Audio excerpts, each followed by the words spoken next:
The Heavenly God race member arrogantly glared down at Su Hong, demanding to know who gave a mere ant permission to look up. Vowing that Su Hong would pay for this insolence with his life, the winged man vanished, reappearing directly behind him. Su Hong panicked, completely caught off guard by the blinding speed. Su Hong barely blocked the incoming strike, but the heavy impact shattered the ground beneath him. The winged man smirked, amused to discover such a capable fighter within the younger human generation. Wiping blood from his mouth, Su Hong realized the overwhelming strength of the Heavenly God race. Hovering midair, the possessed cultist admitted he only expected to slaughter a few weak humans during this ritual. Recognizing Su Hong as a monstrous genius, he resolved to eliminate him immediately, permanently erasing a future threat. Suddenly, the man's arm cracked under the strain. Annoyed, he noted that his host hadn't even reached Tier 4 vitality and was already collapsing from his divine power. Despite this failing vessel, he confidently declared that peak Tier 3 strength was enough to crush Su Hong and wound up for another devastating punch. Hearing the muttered complaints, Su Hong realized he wasn't facing a true heavenly god, but merely a possessed human whose body was breaking down. Channeling golden lightning into a thunder rush fist, Su Hong boldly declared the outcome was no longer certain and charged forward. They collided violently, exchanging a rapid flurry of devastating blows that shook the entire valley. Observing from the cliff above, Qin Tianli casually praised the heavenly god race's physical strength for managing to keep up with his student. Beside him, an exasperated Wang Qingshan argued that Su Hong was the real shock. He was completely baffled that a lower realm fighter used pure physical strength to match and even suppress a host possessed by a heavenly god. Pressing his advantage, Su Hong landed a heavy, lightning-infused punch that forced the heavenly god to retreat. Battered and bleeding, the heavenly god demanded to know what monstrous physique Su Hong possessed. He admitted in disbelief that even against the greatest chosen ones on the all-heavens battlefield, he had never lost a clash of pure strength, yet a mere human was currently beating him back. Completely relaxed, Su Hong smirked and taunted his opponent, urging him to keep fighting if he wasn't exhausted yet. Flaring his fiery aura, Su Hong reveled in the fight. Ever since awakening his overlord body, he had been terrified of accidentally beating people to death. Now he was exhilarated to finally unleash his full strength with the sole intention of killing his opponent. Su Hong openly wished the heavenly god's true body was present, disappointed that the frail human host prevented a truly satisfying battle. Enraged and humiliated at being looked down upon, the heavenly god screamed at the human ant and initiated his ultimate technique, opening a massive golden portal to summon his divine arsenal. Countless glowing spears emerged from the portals. Hovering above, he declared Su Hong was the first person to ever force him to use this move. Sensing that each golden spear carried enough destructive power to obliterate a Tier 3 martial artist, Su Hong wondered about the technique. His system suddenly chimed, notifying him that this specific martial art could not be learned, leaving him surprised that uncopyable skills existed. Watching from the cliff, Qingshan recognized the attack as Divine Arsenal, an innate martial art exclusive to heavenly gods with extremely pure bloodlines. Realizing the implications, Tianli wondered if the entity possessing the cultist was actually a high-ranking alien noble. Panicking, Qingshan urged Tianli to intervene immediately, refusing to let such a precious human treasure die. Tianli calmly held him back, advising patience since Su Hong still hadn't used his ultimate move. Tianli smugly revealed that Su Hong possessed perfect compatibility with all 7 elements, having mastered the fusion of thunder and fire as a Tier 1 martial artist. Qingshan stared in utter shock, struggling to process the impossible claim. Acknowledging the boy's monstrous potential, the heavenly god admitted Su Hong would become a massive threat to his race if allowed to live. Declaring that the human must die today, he unleashed his divine arsenal, sending a massive barrage of glowing spears raining down on Su Hong. Unfazed, Su Hong smirked, countering that the heavenly god was the first opponent to push him to use his full strength. Channeling intense lightning into his weapon, he initiated the ultimate third stance of his 9 heaven-breaking spears. Shouting the technique's name, Su Hong thrust his spear upward, unleashing a colossal blast of raw lightning that effortlessly shattered the descending golden spears. The heavenly god could only stare in shock, screaming that it was impossible as the overwhelming energy blast surged straight toward him. The devastating strike triggered a massive explosion, instantly carbonizing the heavenly god's body and shattering it into pieces. The sheer force of Su Hong's attack didn't stop there, completely cleaving the cult's massive stone pyramid in half. Standing before the ruined base, a trembling and exhausted Su Hong grinned as his system confirmed a massive reward of 843 martial value points, concluding the grueling fight was completely worth it. Grandmaster Qingshan landed next to Su Hong, excitedly praising him as a precious treasure and a great genius. Grabbing the bewildered boy's face, Qingshan admitted he never would have believed a Tier 2 martial artist could defeat a heavenly god had he not seen it himself. Despite the high praise, Su Hong remained grounded. He realized that if an ordinary member of a top 10 ranked race forced him to use his ultimate move, Their true geniuses must be terrifying. Qingshan then concluded that defeating a mere small fry wasn't something to get overly excited about. 4 days later, the wilderness survival training officially ended at the Hang City camp. The final scoreboard placed Su Hong first with a staggering 17,210 points, completely eclipsing the second-place score of 4,700. Some trainees immediately accused him of cheating, refusing to believe a lower-tier fighter could earn so much. The Hang City geniuses he saved quickly shut down the rumors, declaring that Su Hong was impossibly strong and had easily one-shotted Tier 3 demonic cultists. When students asked where to find Su Hong for guidance, they learned Grandmaster Wang Qingshan was personally teaching him an A-rank martial art. Exiting the training hall, a bewildered Qingshan complained to Tianli that the little monster learned his healing art in just half a day. Tianli simply laughed, telling his rival to get used to it. Sitting in the training room, Su Hong meditated, cycling the energy of his newly acquired technique. He marveled at the A-rank healing martial art's incredible effectiveness, thrilled that it flawlessly erased all his old, deep-seated scars. Checking his interface, Su Hong was highly satisfied to see his martial value exceeded 4,800 points from the wilderness hunt. He calculated this massive haul could push his spiritual power to 500 points, officially making him a Tier 2 Spirit Master, while leaving enough to significantly boost his vitality. Meanwhile, far away on the Heavenly God race planet, a meeting convened inside the Grand Heavenly God Palace. A statue interrogated its subordinates, angrily demanding to know how their clansmen could possibly lose to a human an entire realm lower, especially after unleashing the divine arsenal. Tianming respectfully confirmed the humiliating defeat, admitting to his lord that the human they faced was an unprecedentedly monstrous genius. The statue entity summoned another clansman, Tian Shang, who immediately stepped forward, awaiting its command. Recognizing the massive future threat the boy posed, the statue issued an official Heavenly God Race kill order, demanding his immediate eradication. Tian Shang accepted the assassination mission with a confident, sinister smile. The statue then asked for an update on the divine object fragments hidden within human territory. Tian Shang reported that while no fragments were secured yet, they recently intercepted promising news. The statue ordered them to continue their secret search at all costs, strictly warning them to keep the human race blind to their movements. Meanwhile, at the Star City training camp, trainees watched a live feed of Wang Tiantuo decapitating a Tier 2 bear beast with his bone netherfire fist. The crowd noted that ever since Su Hong defeated Wang Tiantuo, Xiao Nan, and Lin Xinghe, the three elites had been fighting like maniacs. Driven by their loss, the trio spent every day pushing themselves in the combat rooms, exchanging all their contribution points for strength pills. This training paid off, allowing all three of them to break through to Tier 2 within a single month. Even Lin Xinghe abandoned his typical flashy style, training hard enough to build a heavily muscular frame. Prepared and confident, the three elites awaited Su Hong's return, eager for a rematch. Later, outside the camp, instructor Lindsay welcomed back Grandmaster Qin Tianli. Noticing the young prodigy was missing, Lindsay asked where Su Hong was. Qin Tianli explained that the boy wanted to stay in the woods for a few more days of solo training. When Lindsay worried that Su Hong might miss the end of the camp, the Grandmaster assured him that the kid wasn't stupid enough to be late. 2 days later, deep in the wilderness, Su Hong sat meditating atop a high stone pillar while a snake beast coiled around the rock below. Surging with golden energy, he absorbed his recent gains until his system confirmed his spiritual power had reached the 500-point threshold. Sensing its prey, the giant snake roared and lunged at the meditating trainee. Su Hong casually extended his glowing hand, freezing the beast mid-strike with his telekinesis.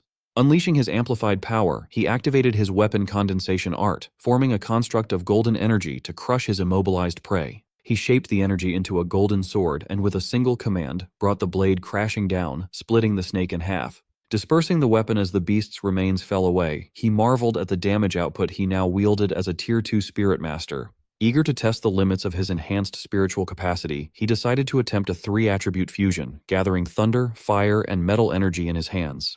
The moment he forced the 3 elements together, the mixture became unstable. Realizing too late that he had lost control of the energy, the blast detonated, shattering the stone pillar he stood on.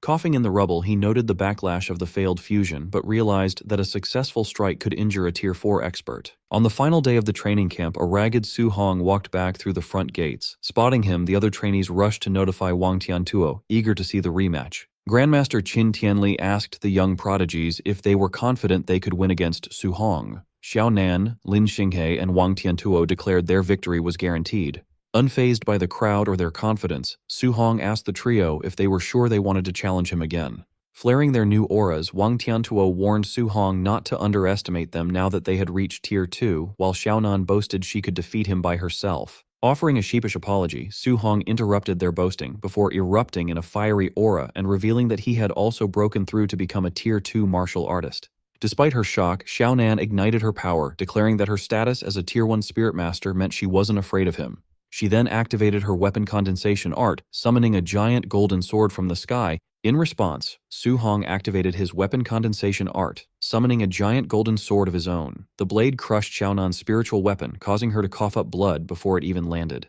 Pointing his summoned sword at the trio, Su Hong apologized once more before revealing that he was a spirit master as well. The three elites backed away in shock. They realized Su Hong was a dual Tier 2 martial artist and spirit master with a top-tier physique, meaning he hadn't used his full strength during their last sparring session. Finding the trio insufficient for his needs, Su Hong smirked and invited the entire camp to attack him at once, eager to harvest martial value points from the crowd. He unleashed a glare at the surrounding trainees, breaking their fighting spirit. The crowd erupted into panic, screaming their surrenders and begging him to stick to fighting the elites. Watching from the sidelines, instructors Bai Mu and Lin Zhe complained to Grandmaster Qin Tianli, feeling hurt that he had kept Su Hong's spirit master status a secret.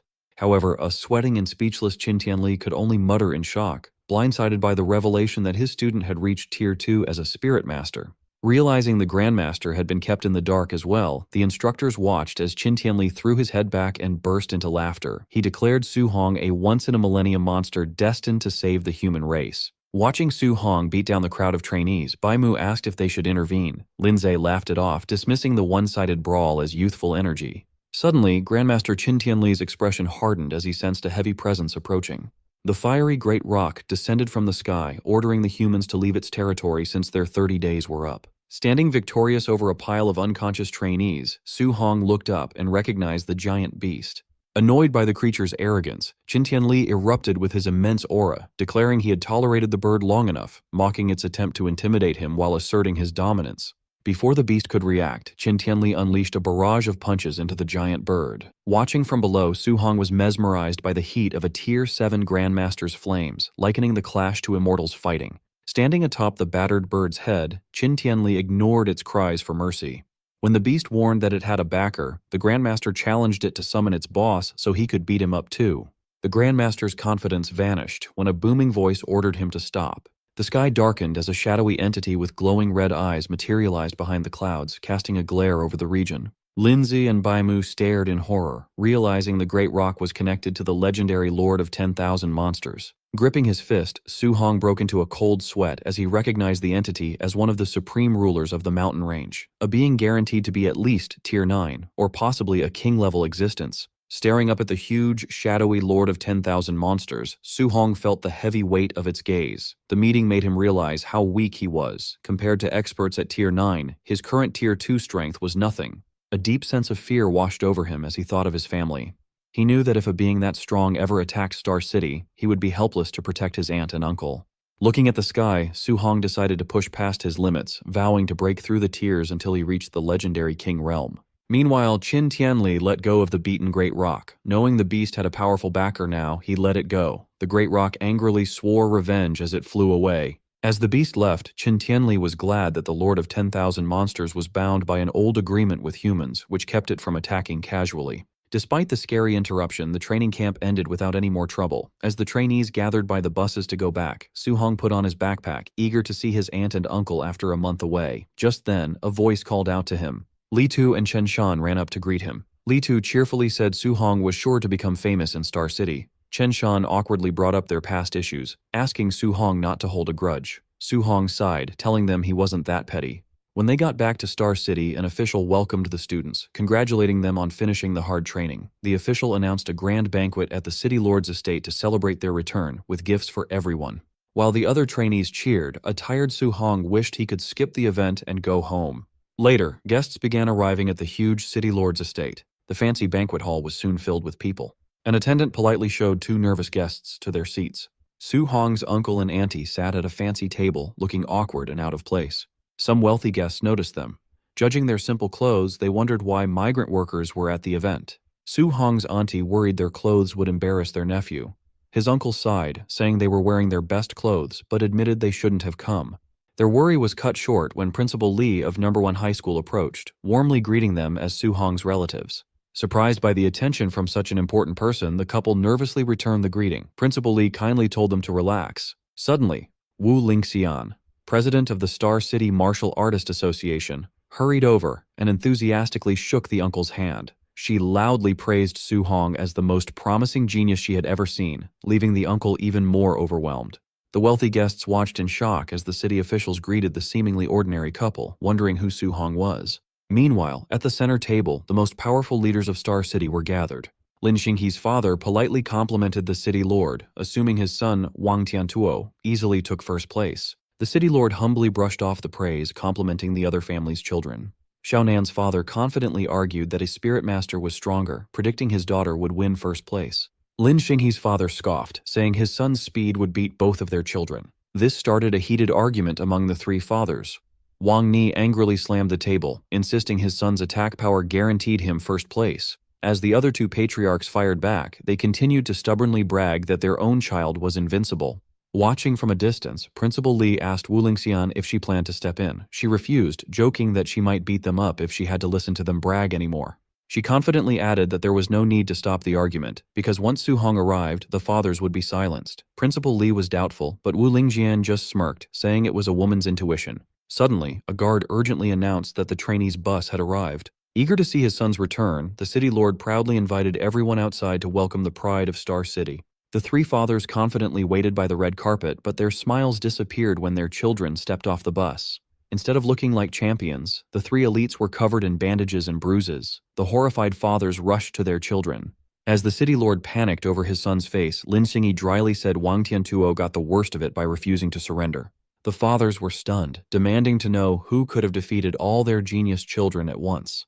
The shock grew when the city lord sensed their auras and realized all three had broken through to Tier 2. The fathers were confused, wondering what kind of monster had appeared in Star City.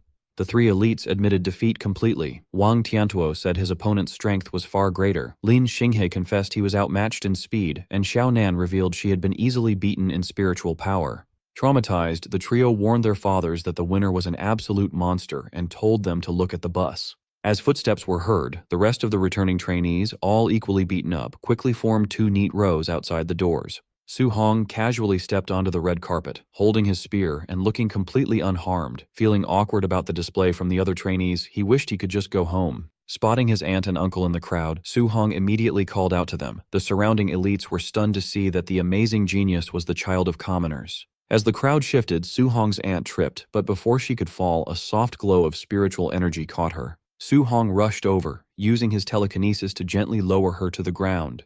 He quickly checked if they were hurt. Amazed, his uncle marveled at the technique, while his aunt said she was fine. Relieved, his uncle admitted they had been worried sick. Su Hong smiled and comforted them.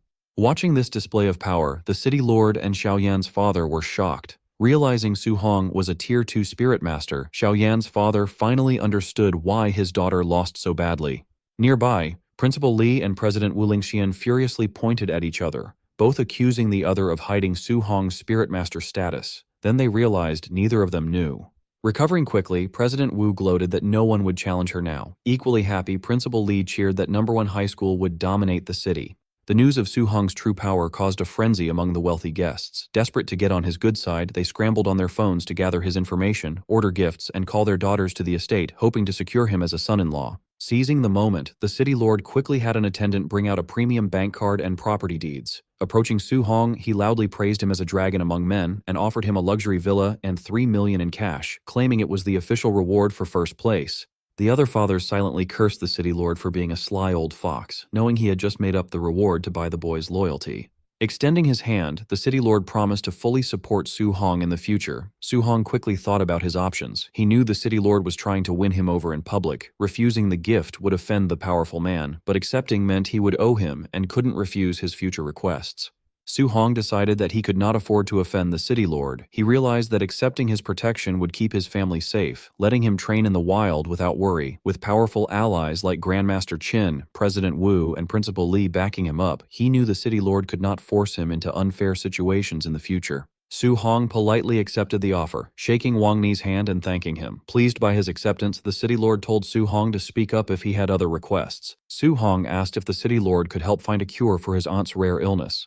His aunt and uncle were moved to tears by their nephew's immediate selflessness and care for them. Wang Ni turned to his helper and ordered him to handle the matter personally, demanding that the best medical resources be secured to treat Su Hong's aunt. Eager to please the young genius, the city lord asked Su Hong to ask for anything else he wanted. Su Hong admitted that he could use a better, high-quality weapon. Laughing, Wang Ni invited Su Hong to follow him to his personal armory to choose any weapon he liked. While Su Hong thanked him, the city lord secretly gloated, knowing that accepting favors would make Su Hong more loyal to the Wang family. Before leaving, Su Hong asked his aunt and uncle to wait for him. At the same time, the city lord told his son, Wang Tiantuo, to host the banquet while they went to the armory. Wang Tiantuo politely led Su Hong's aunt and uncle to a comfortable area, while the crowd whispered in awe, amazed at how quickly Su Hong's humble family had gained high status. Wang Ni led Su Hong into the massive armory, explaining that weapons were sorted from C grade to B grade, with the best A-grade alloy weapons stored at the very back. He told Su Hong to pick any A-grade weapon that matched his element. Su Hong was amazed, knowing an A-grade weapon was worth hundreds of millions. Instead of a normal weapon, Su Hong asked if the armory had any multi-attribute alloy weapons. This caught Wang Ni off guard, and he asked if Su Hong was actually a multi-attribute martial artist.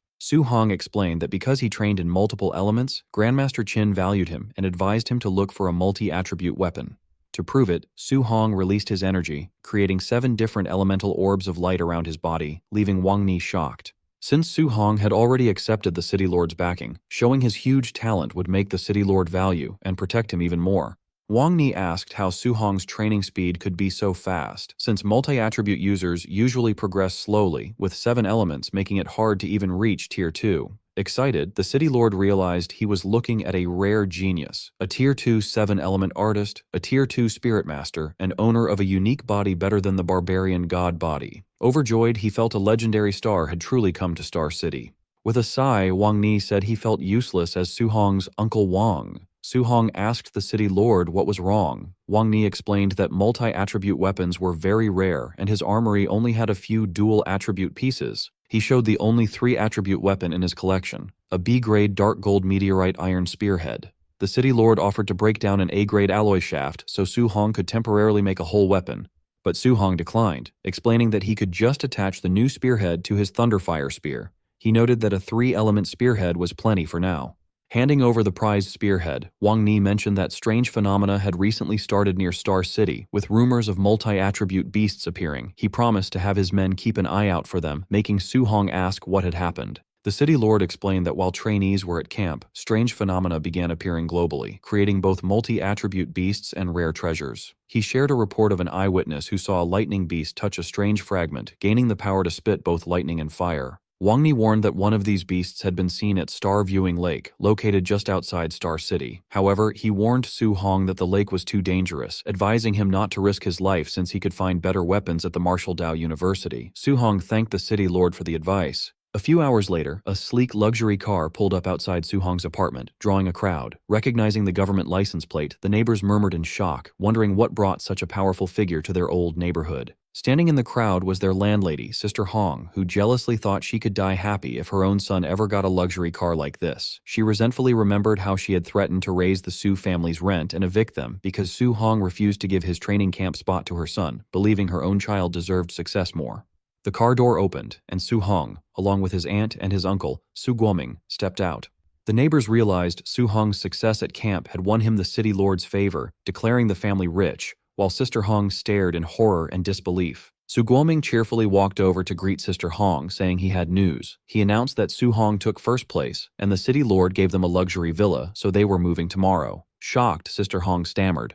When Su Guoming asked for a refund of their remaining rent, his wife stopped him, saying they were rich now and should let Sister Hong keep the leftover rent as a parting gift. As they walked upstairs, Su Guoming asked if they should pack up their old tables and chairs. His wife scolded him for being stingy, warning him not to embarrass their nephew now that he was an important figure. Su Hong laughed, assuring them he did not care about looks and just wanted them happy. Later night, Su Hong stood alone on the rooftop of his old apartment, looking over the quiet city. He realized this would be his last time training here, feeling a quiet sense of nostalgia.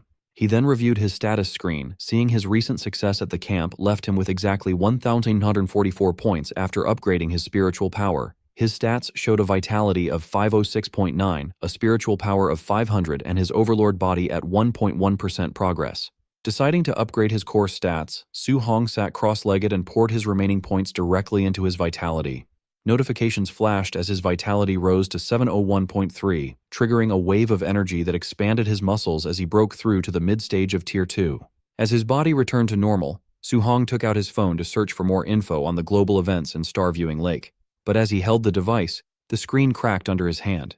He realized his body had not yet adapted to his mid-stage Tier 2 strength, but felt glad he did not break the phone completely. Sitting on the roof, Su Hong scrolled through global news, finding that a rare spiritual medicine found abroad had caused a bloody fight among Grandmaster-level experts. He also read about a flame beast that touched a strange fragment to gain thunder and earth attributes, noting with concern that every martial artist who saw it had died under mysterious circumstances. Locally, the Tier 2 multi-attribute beast at Star Viewing Lake had attracted many Tier 3 and Tier 4 hunters. Though he could not beat a Tier 4 fighter in a direct fight, he felt sure his speed would let him escape easily, resolving to head to the lake right after moving tomorrow. The next day, Su Hong and his family moved into their massive new villa in the prestigious Star City area. Their new home was already filled with luxury gifts from wealthy neighbors. Overwhelmed by this high society lifestyle, Su Guoming and his wife promised never to embarrass their genius nephew. At the same time, a crowd of wealthy socialites eagerly invited Su Hong to their homes, offering rare treasures just to get on his good side. Su Hong could only offer a strained, awkward smile as he politely tried to wave off the relentless crowd of social climbers. Collapsing onto his couch, Su Hong sighed that dealing with people was more exhausting than fighting monsters, but he could not relax as he needed to head to Star Viewing Lake that afternoon. Arriving at the local martial artist base, Su Hong was surprised by the packed courtyard and wondered why everyone was lingering instead of heading to the lake's anomaly. He soon overheard low-tier fighters complaining about a swarm of Tier 3 and 4 experts, admitting they were too terrified to leave the base for fear of being robbed. Upstairs on the second floor, Yeche demanded to know if Su Hong had really killed his cultist nephew, which a mysterious guest confidently confirmed. Before Yeche could react, the guest stepped forward and unleashed a suffocating pressure that instantly forced him to his knees. Radiating a terrifying red aura, the red-eyed noble coldly warned Ye Ke to show absolute respect. Terrified and utterly suppressed, Ye Ke could only beg for forgiveness. Later that afternoon, Su Hong reached Stargazing Lake, where crowds of martial artists were already gathering along the shores. Hiding behind a tree, he quietly observed the different groups of hunters lining the water's edge. Scanning the crowd, he noticed there were no weak Tier 1 fighters here. Everyone was at least Tier 2 or Tier 3. He even spotted several highly formidable Tier 4 experts resting near the water. Su Hong realized that if a Tier 2 multi-attribute beast could draw this many experts, the competition in other regions had to be absolutely insane. Suddenly, violent bubbles erupted on the lake's surface, drawing the immediate attention of nearby hunters. With a colossal splash, a massive dragon-like creature erupted from the depths. The panicked hunters recognized it as a Tier 3 star-spotted giant fish. The giant beast roared furiously, quickly charging a massive ball of dual-attribute energy inside its gaping jaws. While panic erupted as hunters scrambled to escape, one arrogant Tier 4 fighter stood his ground, mockingly asking why everyone was running from a mere fish. Confident in his strength, the martial artist built a massive earth barrier to block the strike, but the beast's devastating beam obliterated his defense and sent him flying. Watching from the sidelines, Su Hong was stunned because the beast's dual-element attack had not just shattered a Tier 4 defense but had completely crippled the fighter in one shot. However, another powerful, aura-covered expert excitedly charged straight at the monster, thrilled that his half-month wait for a dual-attribute beast was finally over. With a single devastating punch, the expert forced the giant beast onto the shore. Once the monster was grounded, the greedy crowd immediately swarmed it in a chaotic free-for-all. Just a minute later, the mighty Tier 3 beast was sliced to pieces, but the greedy hunters were left swearing in frustration when they found no treasure inside its stomach. After watching this brutal display, Su Hong decided to slip away, realizing that staying with those savage Tier 4 experts would only leave him empty-handed. As he retreated into the woods, Su Hong's heightened senses suddenly screamed in warning just as a masked assassin dropped from the trees to launch a lethal sneak attack. But before the blade could land, Su Hong activated his telekinesis, freezing the shocked assassin completely midair. As the assassin broke free and swung his sword, Su Hong quickly leaped away to evade the strike. The assassin realized he was facing a rare spirit master, and Su Hong gritted his teeth upon recognizing his attacker was a formidable Tier 4 martial artist. Using his flying swan movement technique, Su Hong dashed away, knowing that without his telekinesis, that Tier 4 sneak attack would have killed him instantly. Just when he thought he was clear, 6 more masked thugs emerged from the woods to back up their boss. Su Hong quickly noted they were all highly trained Tier 3 fighters. The boss angrily ordered them to be quiet, warning them that their target was a dangerous spirit master. To make matters worse, 7 more Tier 3 fighters closed in, completely surrounding Su Hong. He realized the gravity of his situation. His enemy had deployed over a dozen Tier 3 assassins and a Tier 4 expert just to take down a Tier 2 fighter. Since deploying that level of force was something even the Star City Lord would have struggled to do on short notice, he wondered when he could have offended such a powerful faction. The assassins struggled to keep pace, shocked by his speed before recognizing his A-rank movement technique. The boss ordered them to keep up the chase, confident that Su Hong's Tier 2 stamina would run out first. But Su Hong just smirked, having no intention of playing their game as he readied his telekinetic powers.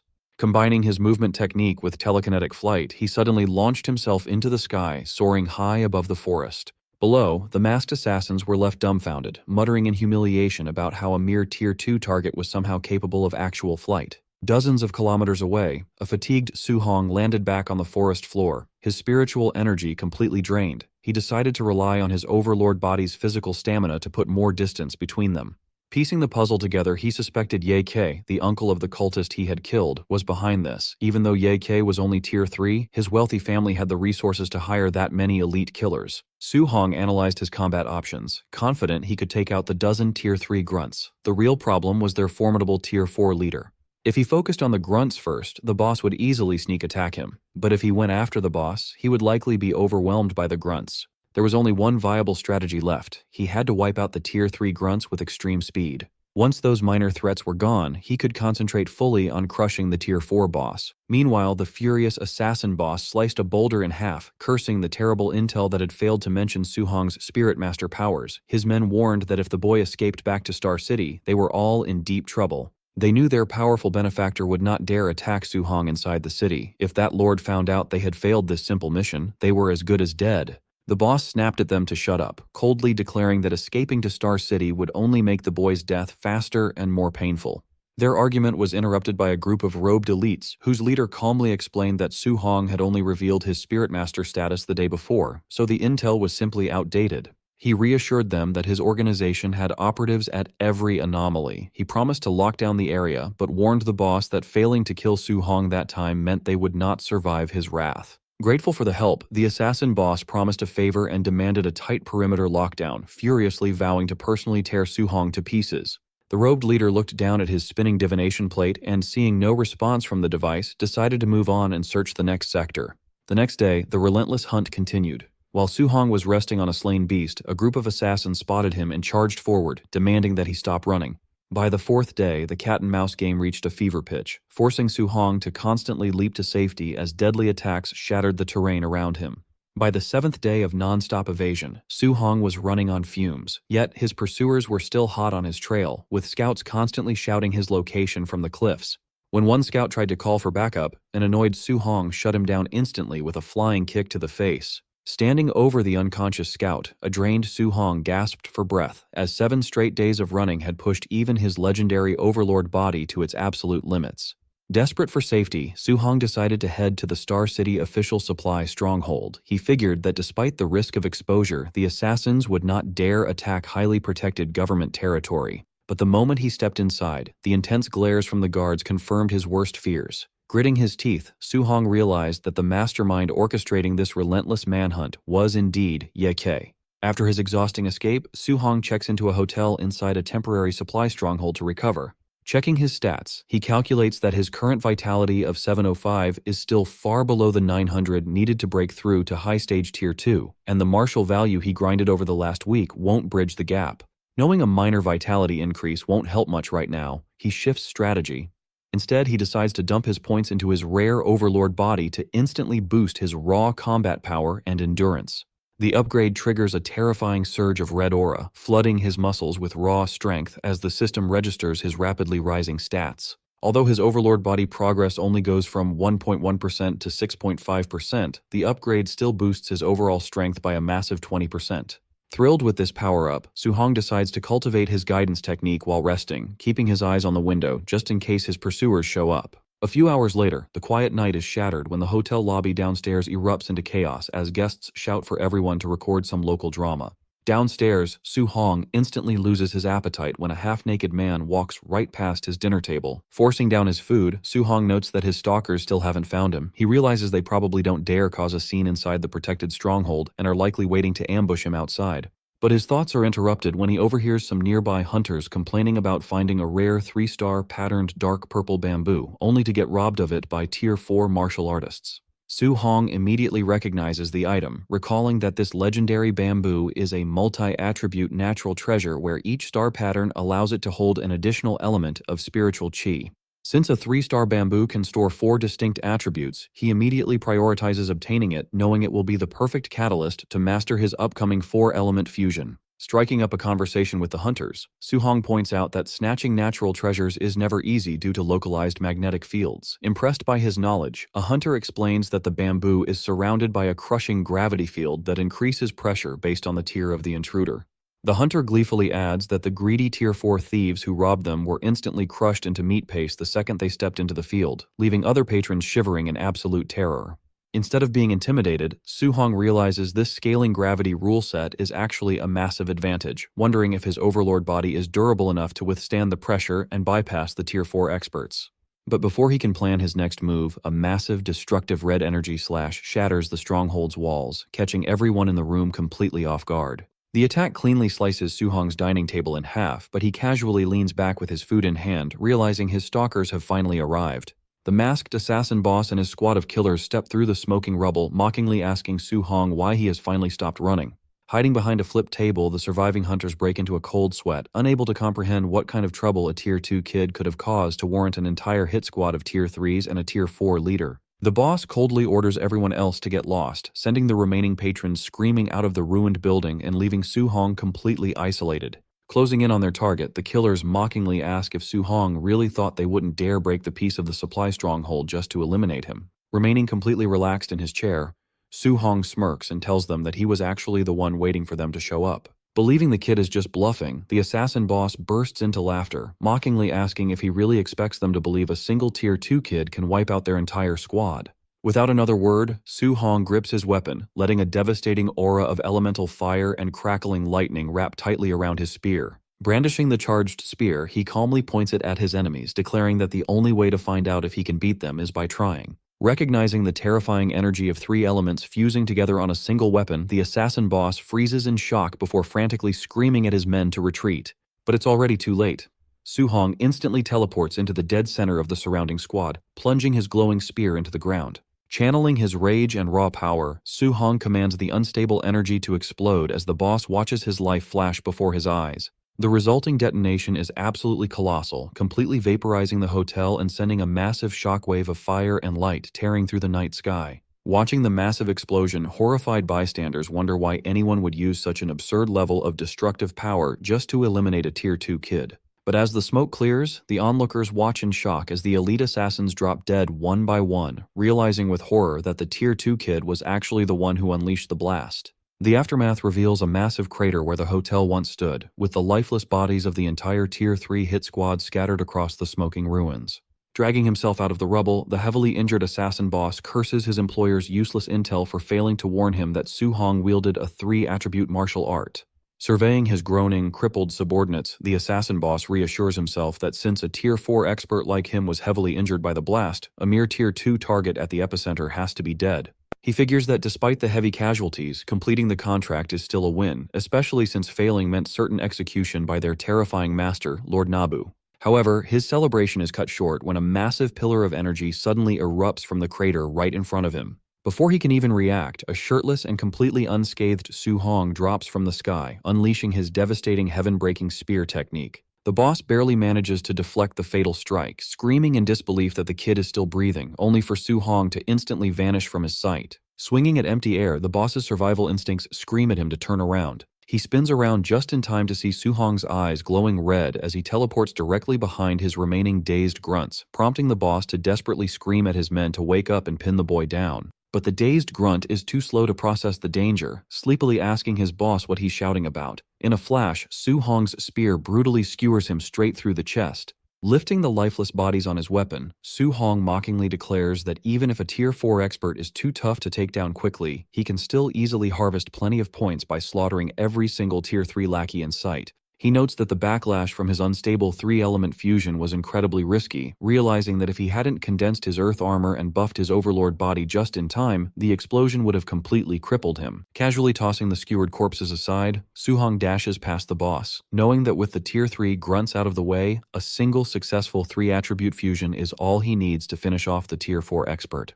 Watching his entire squad get casually slaughtered, the assassin boss goes completely bloodshot with rage, flaring his aura as he furiously vows to chop Su Hong's corpse into 10,000 pieces. Back at the Star City martial artist base, Lin Xingyi was preparing for a trip. He had hoped to invite Su Hong to Stargazing Lake, but the young warrior had already left a week ago. As Wang Tiantuo and Xiaonan joined the conversation, they noted that while they had rested for a full week, Su Hong had only taken a single day off before returning to his training. Agreeing that it was pointless to compare themselves to such a dedicated fighter, the trio headed out, hoping to catch up with him near the lake. Meanwhile, a furious Ye Kei was smashing teacups in his office. His hired assassins had made a huge mistake by locking down the lake and openly attacking Su Hong inside a secure government supply post. This reckless move had sent the Ye family's leader into a panic. If Su Hong died, everyone would suspect their family, and the city lord would gladly eliminate their entire clan to avenge his prized genius. Far from the city, a crushing purple dome called the mysterious gravity field protected the dark purple bamboo forest, instantly flattening anyone who stepped inside. Hunters trying to reach the treasure were left groaning on the ground. One struggling fighter complained that after just 14 steps, the gravity multiplied 30 times, making it impossible to move forward. Nearby, onlookers calculated that at 30 times gravity, an average person had to endure over 2 tons of force, a pressure that easily crushed internal organs. Just then, the celestial cult envoy and his followers arrived. The envoy explained that the field's gravity scaled with power, meaning a Tier 4 expert like him would face a much stronger pull than a Tier 3. Recognizing that the bamboo was unreachable for now, the envoy shifted his focus back to tracking down a specific divine object. Suddenly, his division compass spun rapidly before locking onto a direction, signaling that he had finally found his target. The compass pointed the envoy directly toward the 3-star patterned dark purple bamboo.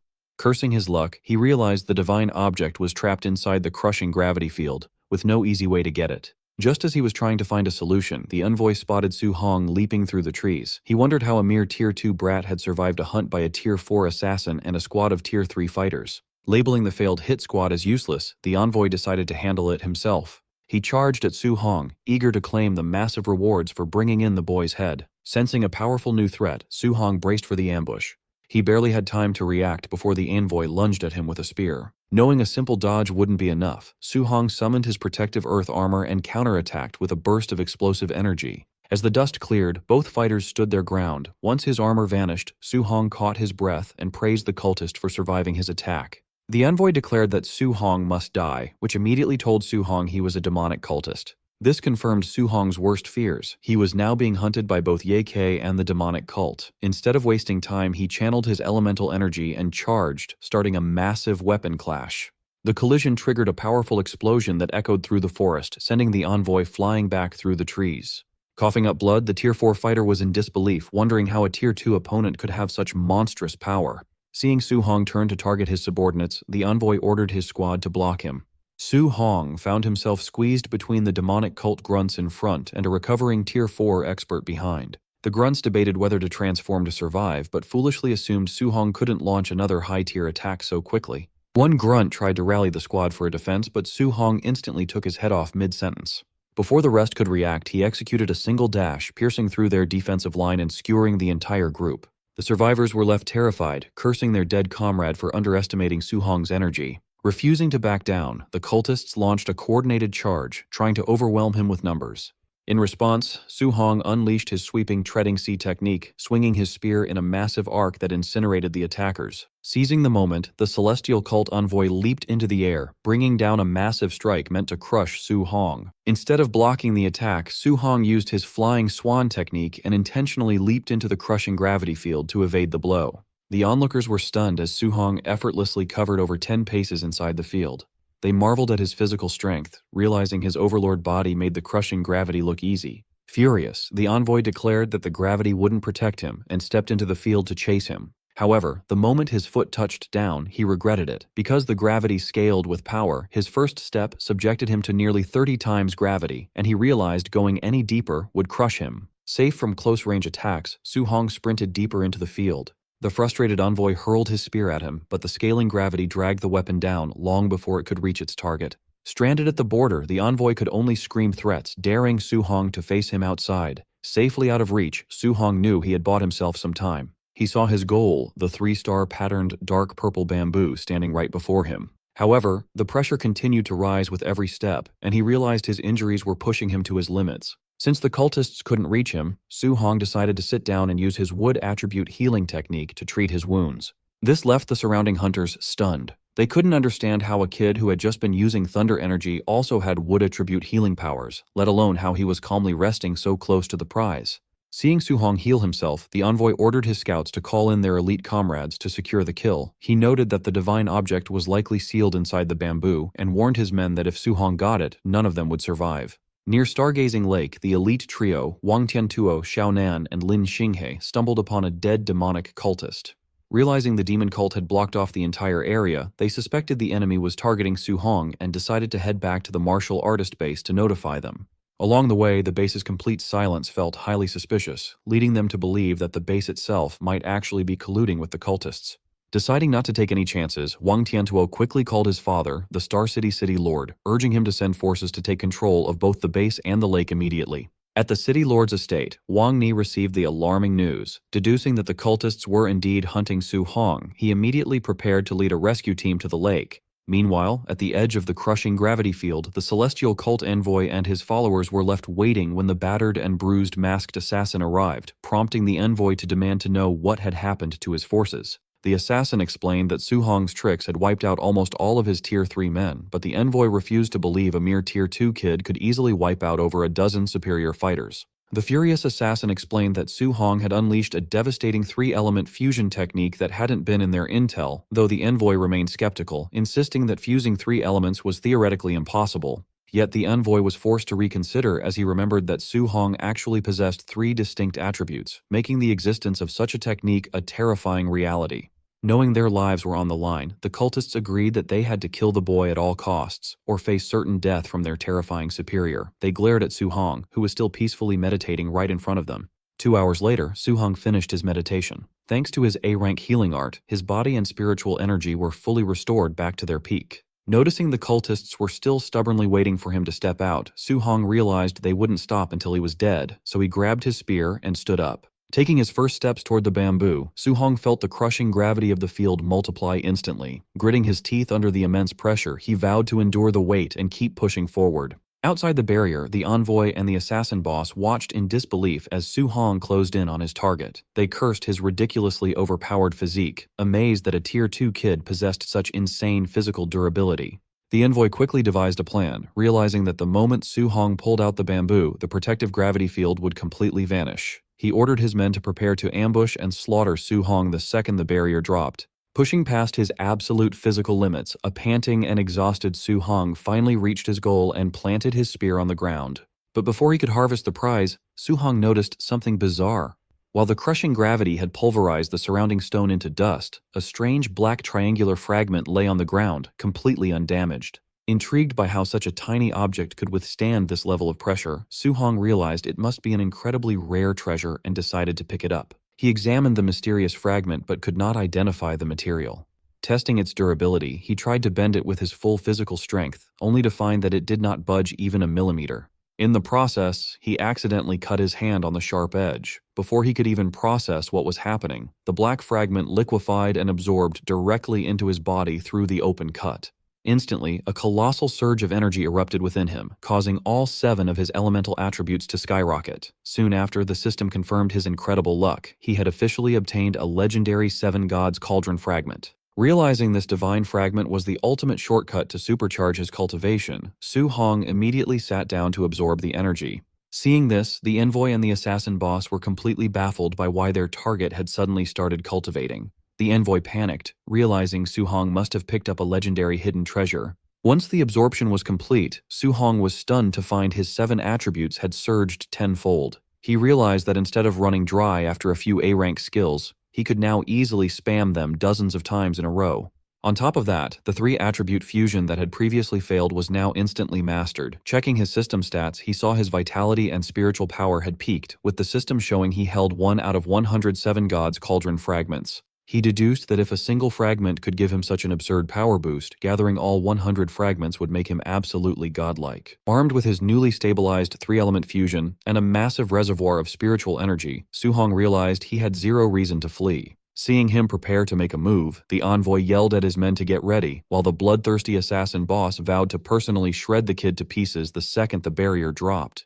Su-hong gripped and violently pulled out the dark purple bamboo. With the treasure harvested, the crushing gravity field instantly dissolved into thin air. With the protective barrier gone, the cultists launched a coordinated, full-blown charge to slaughter him, but Su-hong merely scoffed as he gripped his spear for the bloodbath. Wanting to test the limits of his newly upgraded power, Su-hong decided to use the oncoming cultists as guinea pigs for his newly perfected 3-element fusion. The charging cultists suddenly froze in absolute terror as a massive, blinding storm of fire, thunder, and metal energy ignited right above their heads. Our boy unleashed the massive energy, sending a colossal, swirling blast of elemental fury sweeping across the entire forest. The cultists screamed in agony as the devastating wave vaporized their defenses, tearing through their ranks like paper. The sheer power of the explosion was so absurd that it completely reshaped the landscape, leaving a massive path of destruction in its wake. As the smoke and dust settled, the area was littered with nothing but charred bones and the dismembered remains of the wiped-out cultist squad. Coughing up blood, the heavily injured masked assassin boss barely managed to pull himself out of the rubble, muttering in shock that such power was ridiculous, while the wounded envoy realized Su-hong must have successfully absorbed the legendary fragment to gain this level of monstrous strength. But before they could even think of escaping, Su-hong dropped right in front of them, radiating a terrifying aura. Smirking at the 2 wounded leaders, he mockingly asked if they had enjoyed their little hunt before declaring that it was now his turn to do the slaughtering. Su-hong wanted straight answers. Standing over the 2 defeated bosses, he gave them a clear choice: reveal the demonic cult's secret stronghold in Star City, or pay with their lives. Since they had quickly gathered a small army with Ye-Che's help, Su-hong realized the cult had been hiding in the city's shadows for a very long time. However, the assassin boss refused to talk, determined to drag the young warrior down with him. To save them, the envoy threw a flashbang into the air and suggested a quick retreat. The distraction worked perfectly, allowing the wounded leaders to escape. Once the threat was gone, Su-hong collapsed to the ground in exhaustion. He knew his massive 3-element attack had completely drained his spiritual energy. If those 2 Tier 4 fighters had kept fighting instead of running, he would have been in deep trouble. Running on empty, he quickly activated his healing technique to patch himself up. He wanted to recover fast so he could return and deal with the traitor Ye-Ke. Farther away, the 2 injured bosses ran through the woods. The assassin boss finally realized Su-hong's attack had been just a bluff to buy time, but the panicked envoy warned him that they could not underestimate such a monster. The assassin tried to make excuses, pointing out they were still Tier 4 experts while the kid was only Tier 2. Still, the traumatized envoy told him to shut up, reminding him that their elite squads had been destroyed in seconds. The embarrassing truth hit them. A Tier 2 teenager had forced 2 powerful Tier 4 commanders to run for their lives. If anyone found out, they would become the laughingstock of the martial arts world. Over at the Star City martial artist base, the mastermind Ye-Ke paced his office nervously. He feared the city lord would discover his illegal blockade before he got proof of Su-hong's death. A sudden message flashed on his communication crystal, bringing the worst possible news. The expensive assassination plot against Su-hong had completely failed. Ye-Che panicked instantly. With Su-hong still alive, it was only a matter of time before his secret alliance with the demonic cult was exposed to everyone. Knowing his life was over if he stayed, Ye-Ke quickly packed his bags to flee Star City before the city lord could find him. Rushing to his SUV, he angrily cursed Su-hong, blaming the young genius for ruining his comfortable life and forcing him to run. Before he could get inside his vehicle, a massive cage of fire erupted and trapped him. Su-hong stepped out from the shadows, mocking him and asking where he thought he was going. Trapped and desperate, Ye-Ke unleashed his peak Tier 3 energy. He charged forward with a powerful palm strike, screaming that a mere Tier 2 brat could not look down on him. Su-hong easily dodged the strike with incredible speed, calmly telling Ye-Ke that ranks did not matter anymore. Instantly, Su-hong delivered a powerful thrust that stabbed Ye-Ke through the chest. As the dying official crashed back into his vehicle, he realized he was fighting a true monster. The vehicle exploded into a fireball as Su-hong walked away. A nearby crowd of martial artists watched in silence, shocked that a Tier 2 teen had just defeated a peak Tier 3 official in broad daylight. Shortly after, a fleet of official luxury cars arrived, and the city lord, Wang Ni, stepped out onto the street. The onlookers began to whisper nervously when they saw him. Knowing Su-hong had just killed an official, they quickly decided to testify for the kid, planning to call it self-defense against the corrupt Ye K. However, the crowd was stunned as the city lord completely ignored the burning car. Instead, he rushed over to Su-hong like an overprotective parent, checking to make sure his favorite prodigy was safe. Sighing with relief, the city lord noticed the rare 3-star purple bamboo in Su-hong's hand and was amazed by the boy's incredible luck, while Su-hong just felt deeply awkward from all the sudden affection. Looking over at the burning wreck nearby, the city lord's face grew serious as he demanded a full explanation of what had happened. Soon, sitting inside the city lord's private limousine, Su-hong finished explaining the crazy events of his chaotic week. The city lord sat in shocked silence, trying to process the unbelievable story of a Tier 2 kid surviving an 8-day hunt by elite Tier 3 and Tier 4 enemies. He counted the impossible feats, like defeating the Tier 3s, injuring both Tier 4 bosses, and claiming a rare treasure, while Su-hong simply shrugged and confirmed it all. Excited to have such an incredible genius on his side, the city lord grabbed Su-hong's shoulders and seriously asked if he wanted to marry his 40 daughters to raise a new generation of powerful warriors. Blushing and flustered, Su-hong begged the old man to stop joking and quickly shifted the topic back to the real threat, the demonic mastermind who was likely still hiding in the city. The city lord agreed, warning him that the cult would not make the same mistake twice and might send Tier 6 or 7 grandmasters next time. Star City was now too small to keep him safe. His best option was the upcoming college entrance exam. If Su-hong could enter a top academy like Imperial Capital University, even grandmasters would not dare to touch him, prompting the young warrior to vow to succeed. To protect him until exam day, the city lord promised to send 2 elite squads of martial artists to guard his villa, allowing Su-hong to focus entirely on his training.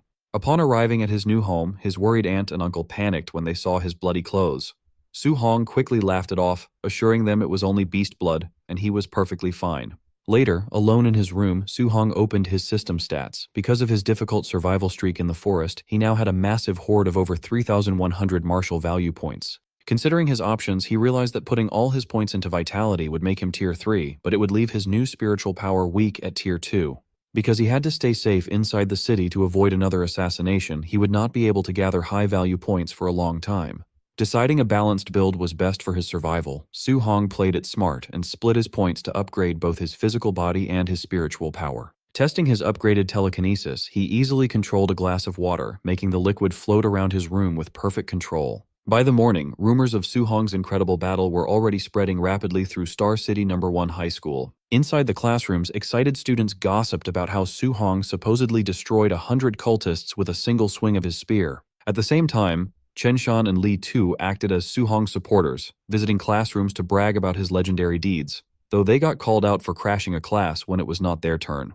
An annoyed student confronted them, complaining that his class had been waiting a week to hear the story. It turned out the duo got their schedule mixed up and went to the wrong classroom. This classroom drama quickly ended when a student spotted Su-hong entering the school gates and yelled out. Hearing the sudden noise, Su-hong looked around, completely confused. Before he could take another step, a massive crowd of excited students ran straight at him like a wild mob. Breaking into a cold sweat, he wondered what he had done to make the entire school chase him. Soon, a massive crowd of students quickly surrounded Su-hong, begging to hear about his legendary exploits. While his friends Li Tu and Chen Shan laughingly bragged about how their teacher, Teacher Li, had been shocked by the news, Su-hong frantically coughed to get them to shut up. However, the boys ignored the warning and kept laughing, mockingly asking if Su-hong had caught a cold, totally unaware that Teacher Li was standing right behind them. Teacher Li suddenly grabbed Chen Shan by the head, mockingly asking why he wasn't calling him Old Li anymore. After catching the trash talkers, the teacher told Su-hong that the principal wanted to see him, leaving Chen Shan desperately begging for help. When Su-hong knocked on the office door, Principal Li practically burst out of the room to enthusiastically welcome Star City's favorite prodigy with open arms. Once they sat down, the principal tried to slip him some valuable Tier 2 cultivation pills under the table as a private gift, insisting that Su-hong accept them. Su-hong politely declined though, casually revealing that the pills were useless because he had already reached Tier 2 high stage. This revelation completely blew the principal's mind, as he could not understand how the boy had leveled up so quickly. Su-hong then explained that a recent assassination attempt by elite cultists had actually done him a favor, providing the perfect opportunity to grind and harvest massive amounts of martial points. Excited by this incredible growth, Principal Li took off his jacket and demanded they head to the gym so he could test the kid's strength. Su-hong awkwardly pointed out the principal's higher rank, but the confident man promised to hold back. As they walked into the gymnasium, the other students immediately spotted Su Hong and began whispering about how he had supposedly defeated an entire army of cultists by himself. Seizing the moment, Principal Lee proudly announced that he was about to spar with the school's star prodigy, ordering the staff to gather every free student in the building to watch. Feeling deeply awkward, Su Hong suggested they find a more private spot to fight. However, the principal misread his concern, laughing it off and repeating that he would hold back so Su Hong wouldn't look bad. In reality, Su Hong was actually trying to protect his teacher's dignity, worried that defeating his own principal in public would ruin the man's reputation forever. Since there was no backing out now, Principal Lee powered up his fiery aura in front of the massive crowd and confidently ordered Su Hong to make the first move. The watching students went wild, excited to witness the raw power of a Tier 3 martial artist in action as they cheered Su Hong on to do his best. To avoid hurting his principal, Su Hong decided to use a weaker but flashy skill to hide the fact that he was holding back, testing the waters with his B-rank cloud-hiding Gale Fist. He charged across the court with swirling blue energy, launching an attack that startled the principal, who hadn't expected the kid to open the fight with a B-rank technique. Instantly realizing this weak opener actually rivaled the power of a Tier 3 expert, the principal quickly dropped his casual attitude and summoned a massive stone glove to counter with his giant rock fist. The two elemental strikes violently collided in the center of the court, unleashing a massive shockwave that nearly blew the watching students off their feet. They went toe-to-toe, rapidly exchanging a flurry of punches until the sheer force of the collision sent both fighters sliding back to opposite ends of the court. Principal Lee looked down in shock as his protective stone armor crumbled to pieces, realizing that the kid hadn't even used his full strength to shatter a Tier 3 defense. The students gasped in disbelief, unable to believe a Tier 2 fighter had pushed back a Tier 3 expert. To save face for the school, some assumed the principal was holding back, reasoning that losing to a student was impossible. Behind his calm expression, the principal was having a silent panic attack because he had already used 80% of his power and knew his reputation was dead if he lost. Sensing his mentor's panic, Su Hong suddenly dropped to one knee with a dramatic gasp, loudly admitting defeat while giving the principal a subtle wink to show he was throwing the match. The crowd easily fell for the act, cheering that there was no shame in losing to the principal. Once he recovered from his confusion, the principal realized Su Hong had just saved his career and felt deeply grateful. Playing along perfectly, the principal slapped Su Hong on the back and proudly told the crowd that the boy was a rare genius, even admitting he had had to go all out to avoid losing. The gym erupted in cheers as the excited students celebrated Su Hong's impressive strength, convinced that Star City finally had a genius who could enter the legendary Magic Martial University. While helping him up, the principal quietly thanked Su Hong for saving him. Taking advantage of the moment, Su Hong brought up the upcoming college entrance exam, mentioning he needed a strong sparring partner to reach Tier 3. When Su Hong asked with a grin if the principal would help him train, the older man broke into a cold sweat, realizing that being this monster's personal punching bag was a terrible idea. Following their agreement, Su Hong established a brutal daily routine, spending his days training and sparring with the principal to push his limits. Even at night, he did not rest, returning to his room to tirelessly cultivate his techniques and absorb elemental energy. Before long, Su Hong's incredible stamina completely wore out the principal. Shaking with exhaustion, the old man asked his friend, Coach Chen, to take over so he could finally get a single day of rest. Within a few weeks, both the principal and Coach Chen were completely worn out and barely standing. Desperate for relief, they passed Su Hong over to President Wu of the Martial Dao Association, begging her to handle him. Since she was a powerful Tier 5 martial artist, President Wu showed absolutely no mercy, ruthlessly training Su Hong and refusing to let him rest for even a second.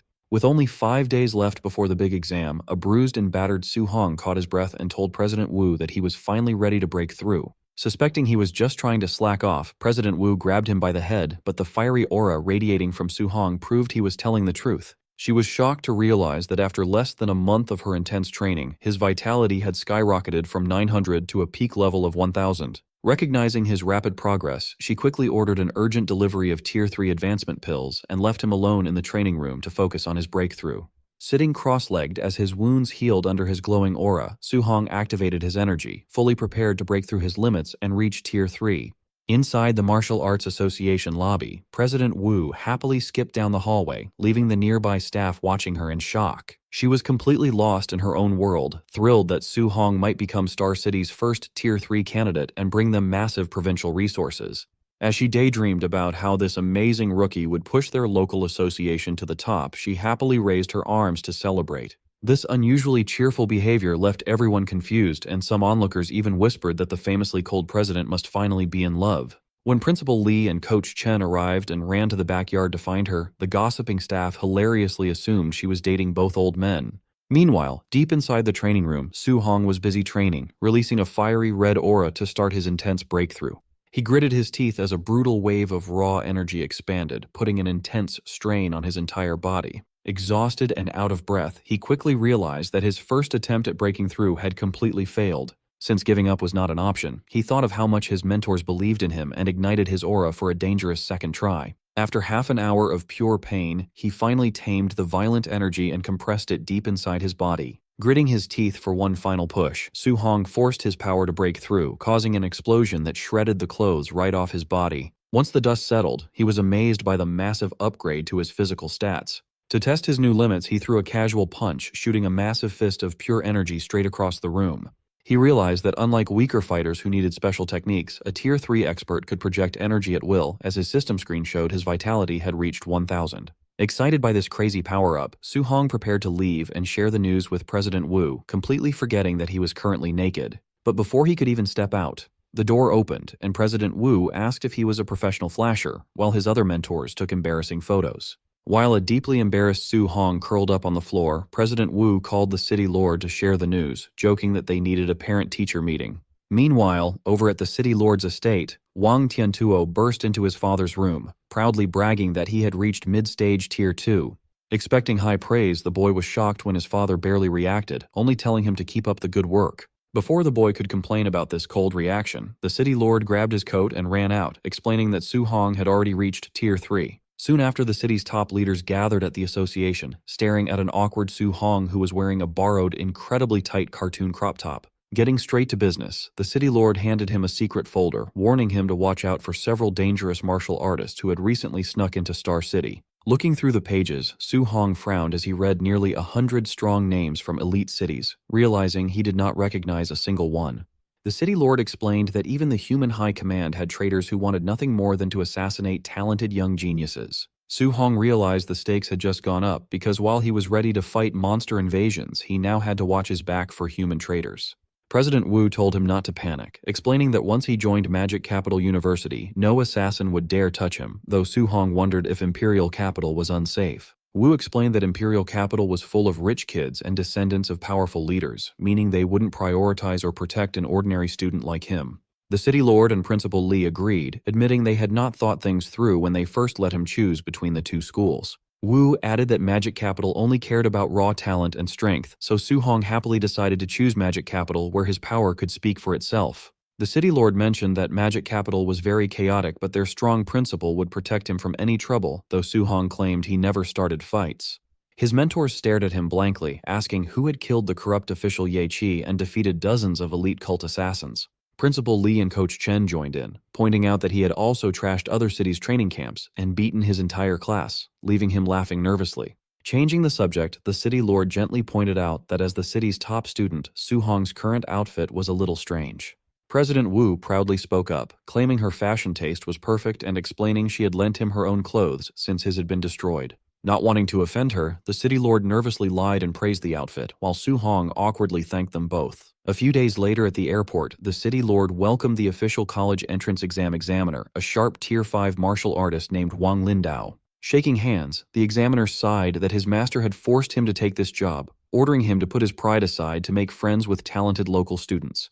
He complained that as a Tier 5 expert, trying to impress high school kids was embarrassing, especially since Star City rarely produced even a single Tier 2 candidate. The city lord smugly asked if an 18-year-old Tier 3 genius was worth his time, making the shocked examiner throw away his pride and demand to see Su Hong immediately.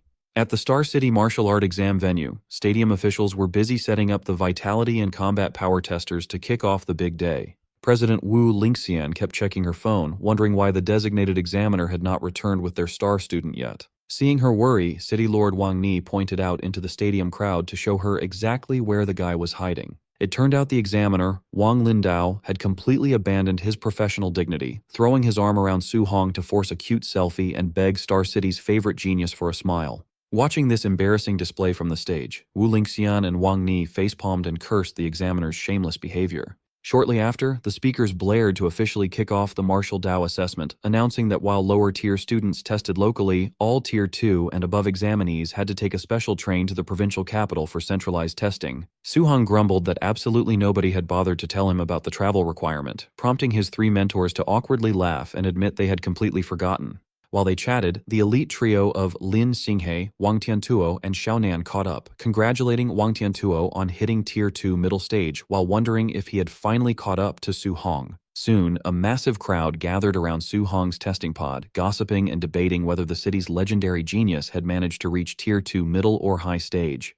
Inside the capsule, Su Hong unleashed a massive, terrifying surge of red energy, instantly leaving Lin Xinghe and Xiaonan sweating in shock.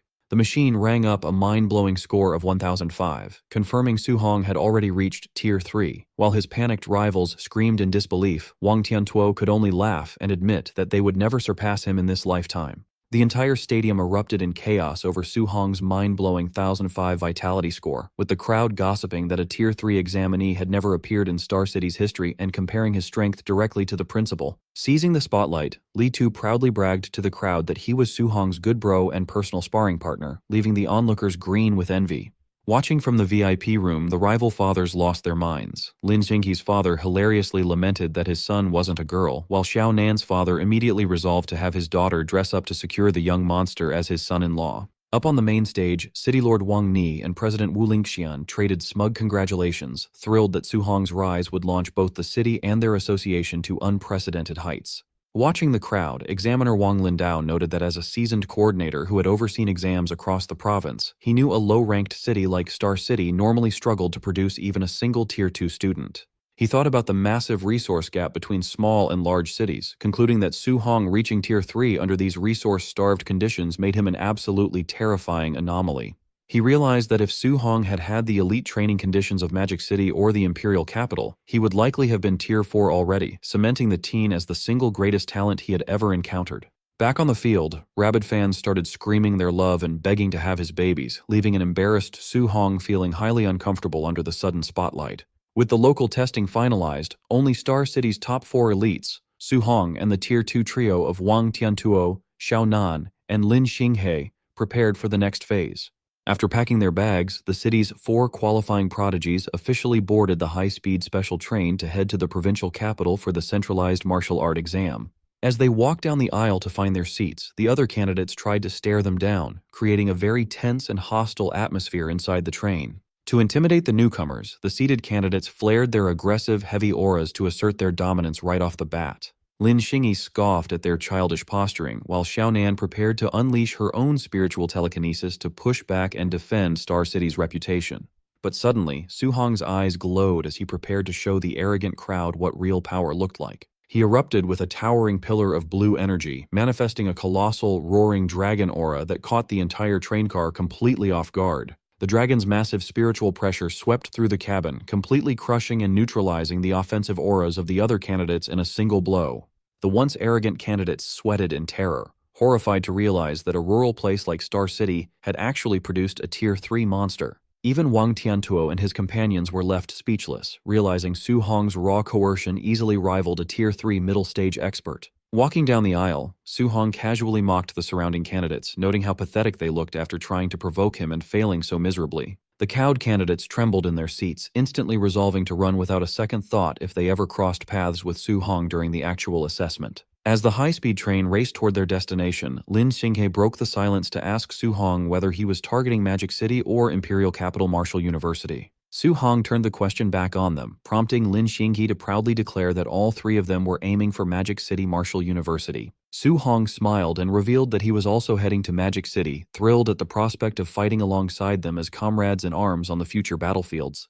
Lin Xinghe excitedly celebrated having such a monstrous teammate, while Wang Tiantuo jokingly warned him to stay on his toes since Magic City was famous for ruthlessly expelling slackers. Recalling President Wu's promise that Magic City cared only about raw talent and strength over social status, Su Hong confidently prepared to conquer his new university. Genius students from other cities soon boarded the bus.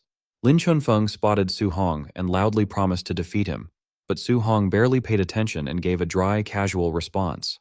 Lin Xingyi asked if Su Hong already knew people from Yang City, prompting Su Hong to casually explain that Grandmaster Qin used to take him there for sparring sessions. Another challenger pointed at Su Hong and confidently boasted that she would win this time, but Su Hong shrugged her off with the same unbothered, dry response.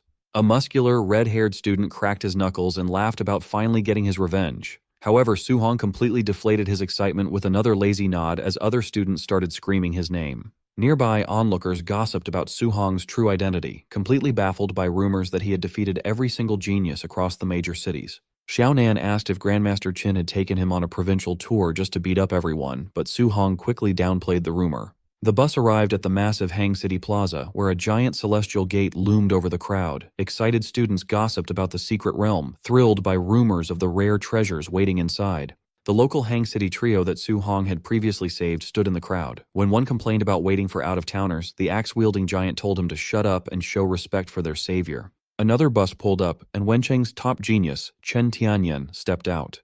The crowd murmured in awe of his talent, recalling his arrogant promise to crush every student from Hang City. Flaunting his high status, Chen Tianyan led his elite squad straight toward the center of the plaza to make a grand entrance. To establish his dominance, Chen Tianyan unleashed a massive, flaming red aura and arrogantly demanded Hang City's top 3 geniuses step forward so he could humiliate them. Feeling this terrifying pressure, the crowd panicked and scrambled back, shocked to realize they were looking at a powerful Tier 3 martial artist. The axe-wielding student from Hang City released his own red aura, mocking Wencheng's genius for showing off when they were both Tier 3. Meanwhile, his companions dismissed Chen Tianyan as a total nobody. Chen Tianyan charged a glowing ball of spiritual energy, secretly planning to eliminate the local squad the moment they entered the secret realm. The local trio laughed in his face, asking if he thought he was Su Hong. They warned him to keep a low profile since the real monster they knew could obliterate Tier 3 cultists with a single punch. Chen Tianyan scoffed at this, confidently dismissing Su Hong as nothing more than Tier 2 trash. The local trio sarcastically agreed with his assessment before pointing out that the very person he was calling trash had just arrived. Su Hong calmly stepped off the bus holding his new spear, with his Star City companions following close behind. Wang Tiantuo noticed the intense glare and warned Su Hong that Wencheng's top genius was already staring him down. Standing in front of his disciplined followers, Chen Tianyan gave the Star City prodigy a smug, challenging smirk. Confused by the hostility, Wang Tiantuo and Lin Xingyi asked Su Hong if he had beaten this guy up too. However, a clueless Su Hong admitted he had no memory of him. Watching from high above, Lin Beiqing, the Tier 7 Grandmaster and Chief Exam Supervisor, peered down at Su Hong and noted that the boy looked completely average. Lin Beiqing complained to Qin Tianli that after all the insane hype, he had expected the kid to look like a legendary, multi-limbed demigod. Qin Tianli smugly fired back, bragging that while Su Hong lacked extra limbs, his 7-element compatibility was real, leaving the supervisor eager to see if the kid could deliver. As Lin Beiqing and Qin Tianli descended from the sky, the crowd murmured in anticipation, with some complaining about Chen Tianyan's arrogance while others just complained about being hungry. Demanding absolute silence, Lin Beiqing unleashed a suffocating wave of Grandmaster-level pressure. The immense spiritual weight instantly crushed the crowd's energy, and even Su Hong struggled to stand. Lin Beiqing announced that the assessment would last 7 days inside the Tianxing secret realm, where students had to hunt down beasts to earn points. Hunting beasts would yield map fragments that revealed high-value targets, including a 10,000-point bounty for anyone who could slay the Tier 4 wild dragon lurking in the center.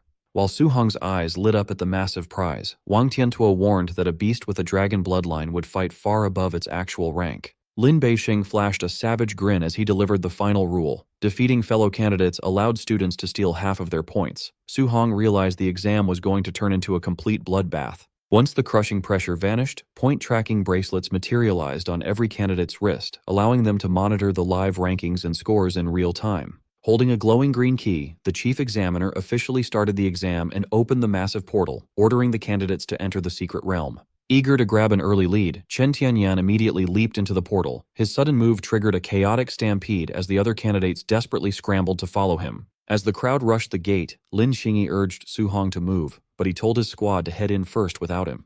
Realizing his plan, Xiaonan used her telekinesis to drag Lin Xingyi into the portal. She yelled back that Su Hong was a menace who only wanted to enter late to ambush and rob other candidates. Left alone, Su Hong smugly waved them off, fully planning to let everyone else do the hard work before he casually beat them up to harvest their points. While the other candidates rushed through the portal, Qin Tianli invited Su Hong over for a cup of tea. He politely accepted the offer to relax with the 2 grandmasters.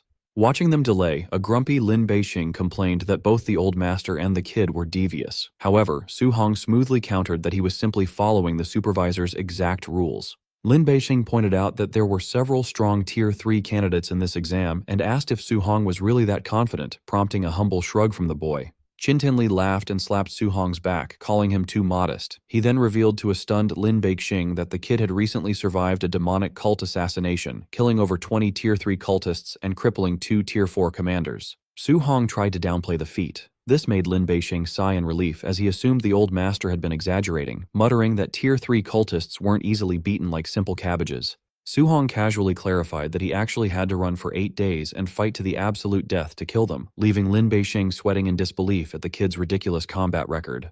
Inside the Heavenly Star secret realm, a massive Tier 3 bear and a giant white tiger faced off in a fierce battle, while Su Hong watched them calmly from the cliffs above. He felt extremely lucky to run into 2 powerful Tier 3 beasts so soon after entering the secret realm. While the bear struck the tiger with its heavy claws and slammed it against the cliffside, Su Hong simply sat back to enjoy the free show. Moments later, the beaten white tiger collapsed to the ground in complete defeat. Seeing its chance to end the fight, the giant bear roared loudly and lunged forward to finish off its rival. However, Su Hong smirked and dove down to intercept the beast, piercing the bear's chest with a powerful lightning strike that killed it instantly. He landed smoothly on his feet, standing proudly on top of the massive beast's body.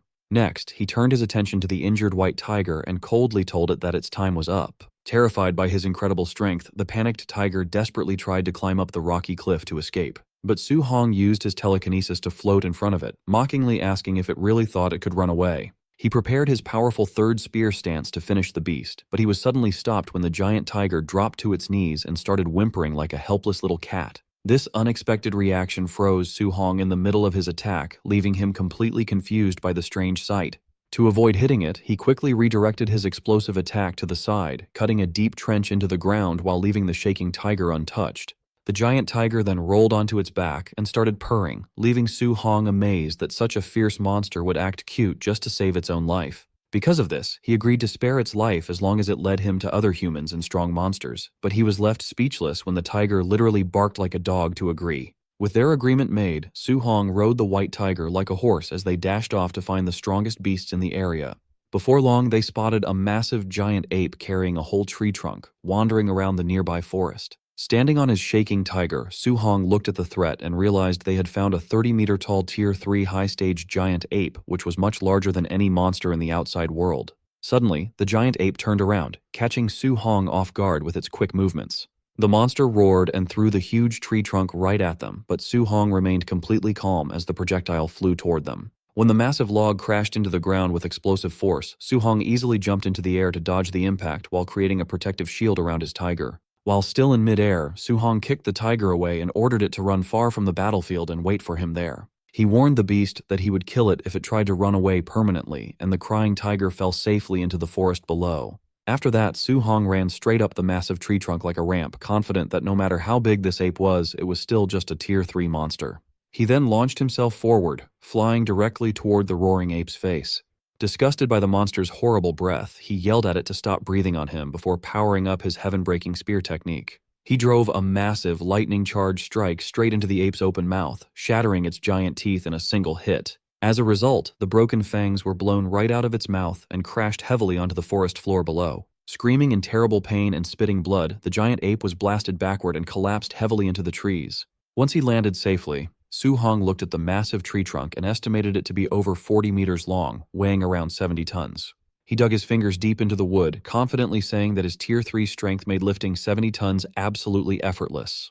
He then easily lifted the massive log into the air, swinging it around as if it were just a small stick. Next, he wrapped his spiritual power around the entire 40-meter log to make sure it didn't break. Using his telekinesis, he floated the massive log and got ready to swing it like a giant bat at the dazed ape. Su Hong delivered a massive, gravity-defying swing, calling the monster a smelly monkey and telling it to take his giant weapon. The 70-ton log slammed directly into the giant ape's face with massive force, completely shattering its jaw. Meanwhile, outside the secret realm, the crowd of spectators watching the live broadcast completely lost their minds, unable to believe his terrifying power. Inside the VIP room, Qin Tianli laughed loudly and bragged that his student was beating an elite monster like a common dog, causing Lin Beixing to choke and spit out his tea. After wiping his chin, Lin Beixing sighed and admitted that with a monster like Su Hong taking part, there was absolutely no suspense left for this year's exam. Su Hong checked his bracelet and confirmed he got the map fragments the Grandmaster mentioned after defeating the giant ape. Swiping his screen, he saw his score had reached 2,100 points. He realized the giant ape alone was worth 2,000 points, which was way more than the 100 points he got from the bear. Since second place Chen Tianyan only had 800 points, robbing him would only give Su Hong 400 points, he decided that hunting high-value beasts was a much better use of his time. He went to find his tamed white tiger to track down his next targets. Other clueless candidates stared at their bracelets, completely confused about how a random guy named Su Hong got such a massive score. The candidates he saved realized he must have defeated a high-value special beast by himself, and they started hyping up his insane power. Sitting on a dead bear, the top genius Chen Tianyan sneered at the rankings. He dismissed Su Hong as Tier 2 trash, confidently assuming these special beasts were actually weak. He found a red dot on his map and decided to hunt a special beast by himself to prove he was the real deal. When he arrived, his jaw dropped. A massive purple serpent coiled around a mountain peak towered over him, and he realized it was a dangerous Tier 3 high-stage monster. A cold sweat broke out on his face. He realized these special beasts were actual nightmares, meaning Su Hong's real strength must have been terrifying. He quickly shook off his fear, clenched his fist, and ignited his fiery red aura. He vowed to kill the beast anyway, refusing to be beaten by Su Hong. The giant serpent let out a loud roar as Chen Tianyan tried to stand his ground.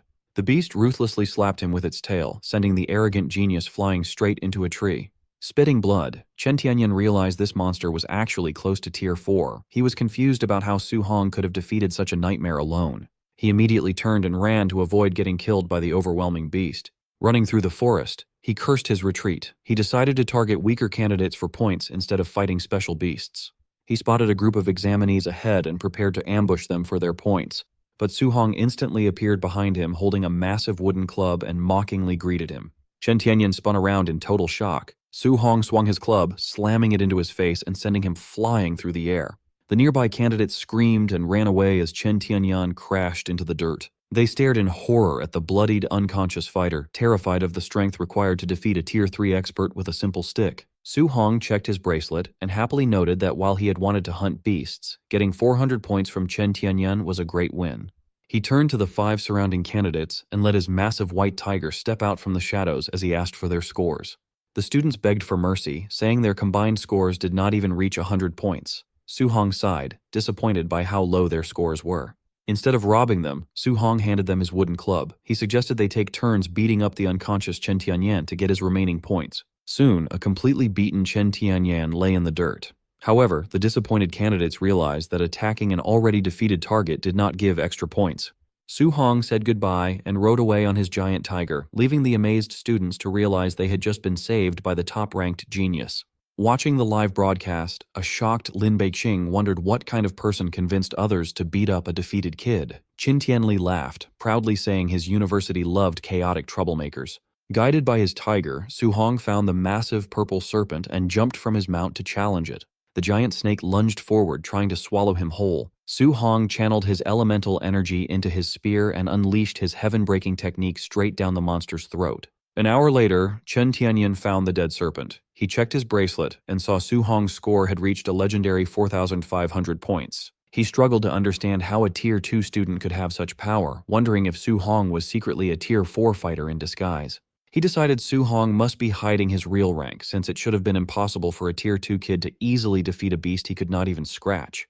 Deep in the forest, the 3 geniuses Su Hong had saved recovered next to a dead beast, marveling at how easily he hunted the monsters that had nearly wiped out their entire team. One of the students checked her tracker and yelled in shock as Su Hong's score reached 4,500 points. The exhausted group collapsed in the dirt, agreeing that Su Hong was an anomaly and deciding to focus on beating Chen Tianyan instead. A deeply impressed Lin Beiqing admitted he wanted to learn Su Hong's technique and asked Qin Tianli to introduce them so he could ask the kid for guidance. Qin Tianli teased him for wanting to throw away his pride as a Tier 7 grandmaster to beg a teenager, but Lin Beiqing argued that mastering the move was worth any embarrassment. Looking at the screens, Lin Beiqing pointed out how easily Su Hong defeated high-level candidates, concluding that the exam had become his personal showcase. Believing the exam was over, Qin Tianli prepared to leave, but Lin Beiqing stopped him in shock when he noticed Su Hong heading toward the wild dragon's territory. Lin Beixing called the kid insane. He warned that he had personally captured that dragon, which had the power of a high-stage Tier 4 beast thanks to its bloodline. He believed that even Su Hong's element fusion wouldn't scratch the dragon, declaring a beating from the beast would teach the kid some humility. Xin Tianli grew worried but hoped his student would retreat if things got too dangerous, confident that Su Hong's speed was enough to let him escape. Su Hong's white tiger was crying and shaking in terror. Su Hong called it a coward and promised he wouldn't make it fight the dragon as they reached a massive ravine. Telling the tiger to stay behind, Su Hong leaped into the dark abyss. He stabbed his spear into the cliffside to slow his descent and landed safely on the ground. His eyes narrowed as he spotted the powerful Tier 4 wild dragon, surprised to see the beast heavily chained to the cave walls. Sensing the pressure of the sleeping dragon, Su Hong realized its strength was near Tier 4 mid-stage, making a head-on fight very risky. He quickly grinned, deciding that since the beast was sound asleep and chained up, he had no problem pulling off a sneak attack. Su Hong looked at the dragon's backside and noted that no matter the species, the rear end was always the ultimate weak point. He charged his spear with his three-element fusion of lightning, fire, and metal, preparing to unleash his ultimate sneak attack. Su Hong wasted no time and unleashed his powerful three-element spear strike directly at the sleeping dragon's weak point. The strike landed perfectly, causing a massive splash of blood and forcing the chained beast to wake up in absolute agony. The furious dragon immediately retaliated by spitting a massive torrent of fire, but Su Hong's incredible speed allowed him to easily dodge the blast. After safely dodging, Su Hong confidently noted that taking down this Tier 4 monster wouldn't be too difficult since the heavy chains were completely restricting its movements. However, the dragon's survival instincts kicked in as it sensed Su Hong's position and spun around to unleash a devastating wave of flames that scorched the entire cave. Fortunately, Su Hong reacted in time and used a wood clone, which was immediately turned to dust by the intense heat. Seeing nothing but ashes, the dragon became confused. While the beast was distracted, Su Hong suddenly appeared right beneath it to attack its unprotected backside. Without giving the beast a moment to breathe, he swung his weapon and delivered another brutal strike directly to the exact same spot. Meanwhile, the spectators watching the live broadcast of the fight were stunned by the young prodigy's brutal and ruthless combat style. Even Chief Supervisor Lin Beixing was speechless, admitting he had never expected a Tier 3 fighter to injure the dragon like this, while also questioning his strange choice of target. Fearing that the trapped beast would be toyed with to death, Lin Beixing decided to release the dragon's chains, but Qin Tianli anxiously warned that freeing a Tier 4 dragon was far too dangerous. Lin Beixing brushed off the danger, determined to use this opportunity to push Su Hong to his absolute limits and see the true extent of his combat power. Suddenly, the heavy restraints were blasted apart, and a surprised Su Hong quickly realized that the Grandmasters must have freed the beast to test him. Freed from its shackles, the furious barbarian dragon unleashed a terrifying roar as its powerful aura violently exploded. Su Hong calmly stepped aside as the massive heavy metal chains crashed to the ground. Standing at its full height, the dragon shot a massive pillar of destructive energy straight into the sky. Feeling the crushing pressure, Su Hong braced himself, realizing that a true Tier 4 dragon with a pure bloodline was a completely different challenge. But instead of backing down, he got excited, thrilled that the shackles were off so he could finally test his maximum power in a true, unrestricted fight. The barbarian dragon locked its angry glare on Su Hong and immediately unleashed a devastating stream of fire, forcing him to leap high into the air to dodge. Mid-leap, Su Hong counterattacked by channeling intense water energy into his spear to summon a massive water dragon. The two opposing elements collided violently in midair, creating a massive cloud of boiling steam that completely covered the cavern. Trapped inside the thick fog, the disoriented dragon roared in frustration, unable to locate its target. Seizing the moment, Su Hong kicked off the cave wall and descended from above, unleashing his powerful 9 heaven-breaking spears technique. However, the beast's sharp senses instantly warned it of the danger, prompting the dragon to gather its strength for a sudden, explosive burst of movement. Noticing the sudden movement, Su Hong was surprised. When he looked up, he was shocked to see the massive beast easily clinging to the rocky ceiling, realizing that despite its giant size, the dragon was incredibly fast. Before Su Hong could recover from his shock, the barbarian dragon struck down with its razor-sharp claws, trying to tear him to pieces. Su Hong quickly retaliated, unleashing a full-power heaven-breaking spear strike that collided violently with the descending claw. The force of the collision pushed both of them back, putting an immense strain on Su Hong's grip. Seizing a split-second opening, the dragon delivered a lightning-fast follow-up swipe, disarming Su Hong and sending his spear spinning away into the ground. Su Hong was forced to slide backward across the ground to put some distance between himself and the rampaging beast. Wiping blood from his lip, Su Hong admitted he had underestimated the massive dragon's deceptive speed. But instead of panicking, he flared his fiery red aura, confident that when it came to pure physical strength, his unique physique was still unmatched. The dragon immediately lunged forward, aiming to crush the unarmed human under its massive weight. Relying entirely on his powerful overlord body, Su Hong charged forward and met the dragon's massive claw head-on with a devastating punch. The sheer physical power of his bare-fisted strike completely repelled the attack, sending a massive shockwave through the cavern and forcing the giant beast to howl. Su Hong drove his massive fist straight into the barbarian dragon, slamming the giant beast hard against the cavern walls. He shouted that this beatdown was far from over as he ignited his physical aura and leaped into the air.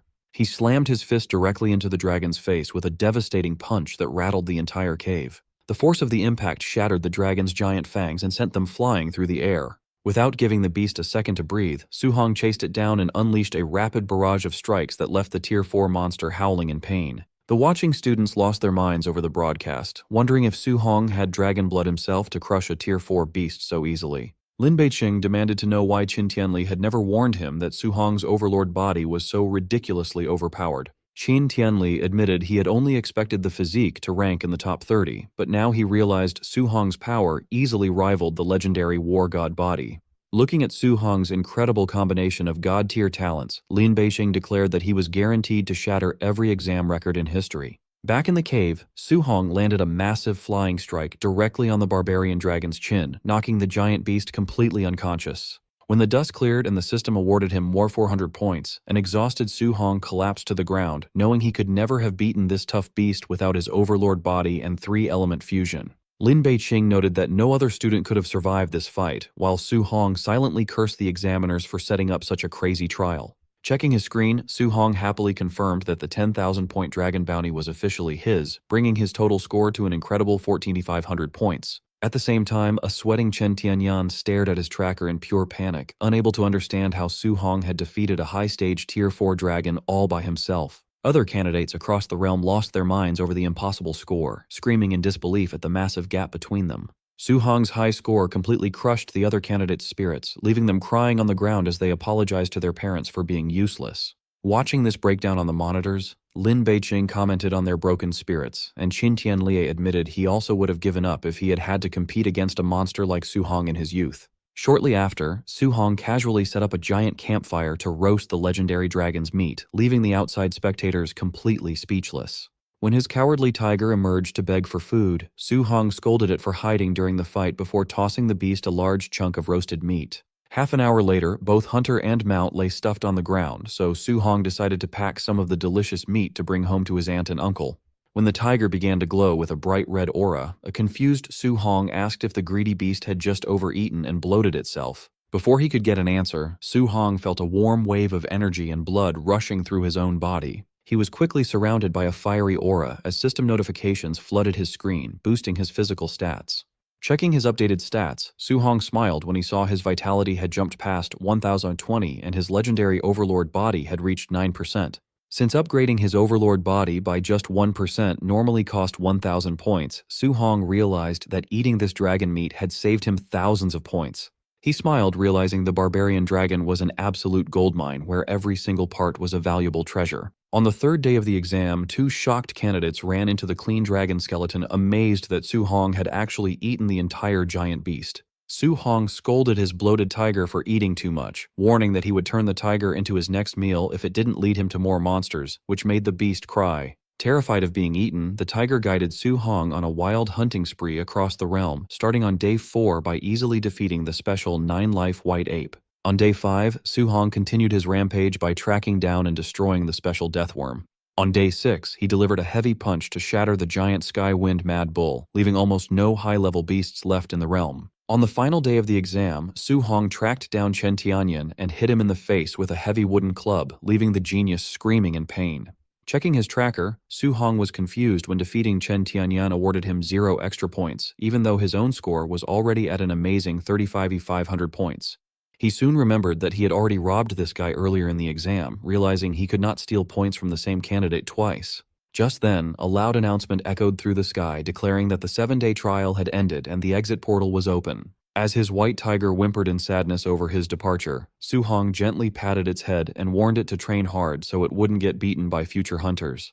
He then looked over at the unconscious Chen Tianyan, wondering how the knocked-out opponent was supposed to leave the realm on his own. Deciding to do a good deed, Su Hong tossed the unconscious student over his shoulder and leaped straight through the exit portal. The moment he stepped back into the outside world, the massive crowd erupted into loud cheers, crowning him as the undisputed martial arts champion of Jiangnan Province. News of Su Hong breaking the provincial exam record went viral, making him an instant celebrity overnight. Outside the high school, Chen Shan took advantage of the hype, loudly bragging to reporters that the champion was his best friend. His aunt and uncle were also cornered by the press, proudly telling reporters how sensible and hardworking he had always been. The media even tracked down a beaten Chen Tianyan to ask how he felt about being saved by his rival, causing him to have a meltdown on live television. News notifications flooded phones everywhere with gossip about Su Hong's past, his sudden rise from poverty, and female celebrities publicly confessing their feelings to him. Overwhelmed by the constant media attention, Su Hong decided to ask the Grandmasters to use their influence to stop the annoying reporters. They met the next day at the Martial Arts Association headquarters to escape the chaos and discuss their next steps. Lin Beixing promised to make the media back off so Su Hong's family could get some peace, then told Qin Tianli to focus on their actual business. The Grandmaster suddenly blushed and begged Su Hong to teach him his element fusion technique, catching the young man completely off guard. Remembering how supportive the old master had always been, Su Hong decided he could not turn down the request. He bowed respectfully and agreed to share his experience, asking the Grandmasters to guide him if he made any mistakes. Half an hour later, Su Hong demonstrated his element fusion technique while the two Tier 7 Grandmasters took notes like excited students. Lin Beixing was deeply touched by how selflessly Su Hong shared his secrets, realizing this historic discovery could change human civilization forever. Peeking into the room, Wu Lingxian was shocked to see two legendary Grandmasters taking lessons from a teenager, making her want to test her own wind compatibility. By 3 in the morning, Qin Tianli successfully triggered his own multi-element fusion and celebrated, claiming he could now defeat a Tier 8 martial artist. Lin Beixing was amazed by his colleague's fast mastery and praised his incredible talent. When Su Hong asked how he had obtained dual attributes, Qin Tianli revealed he had recently unlocked his second element thanks to a mysterious fragment. Hearing this, Su Hong immediately asked if the artifact was a fragment of the legendary 7 Divine Cauldrons.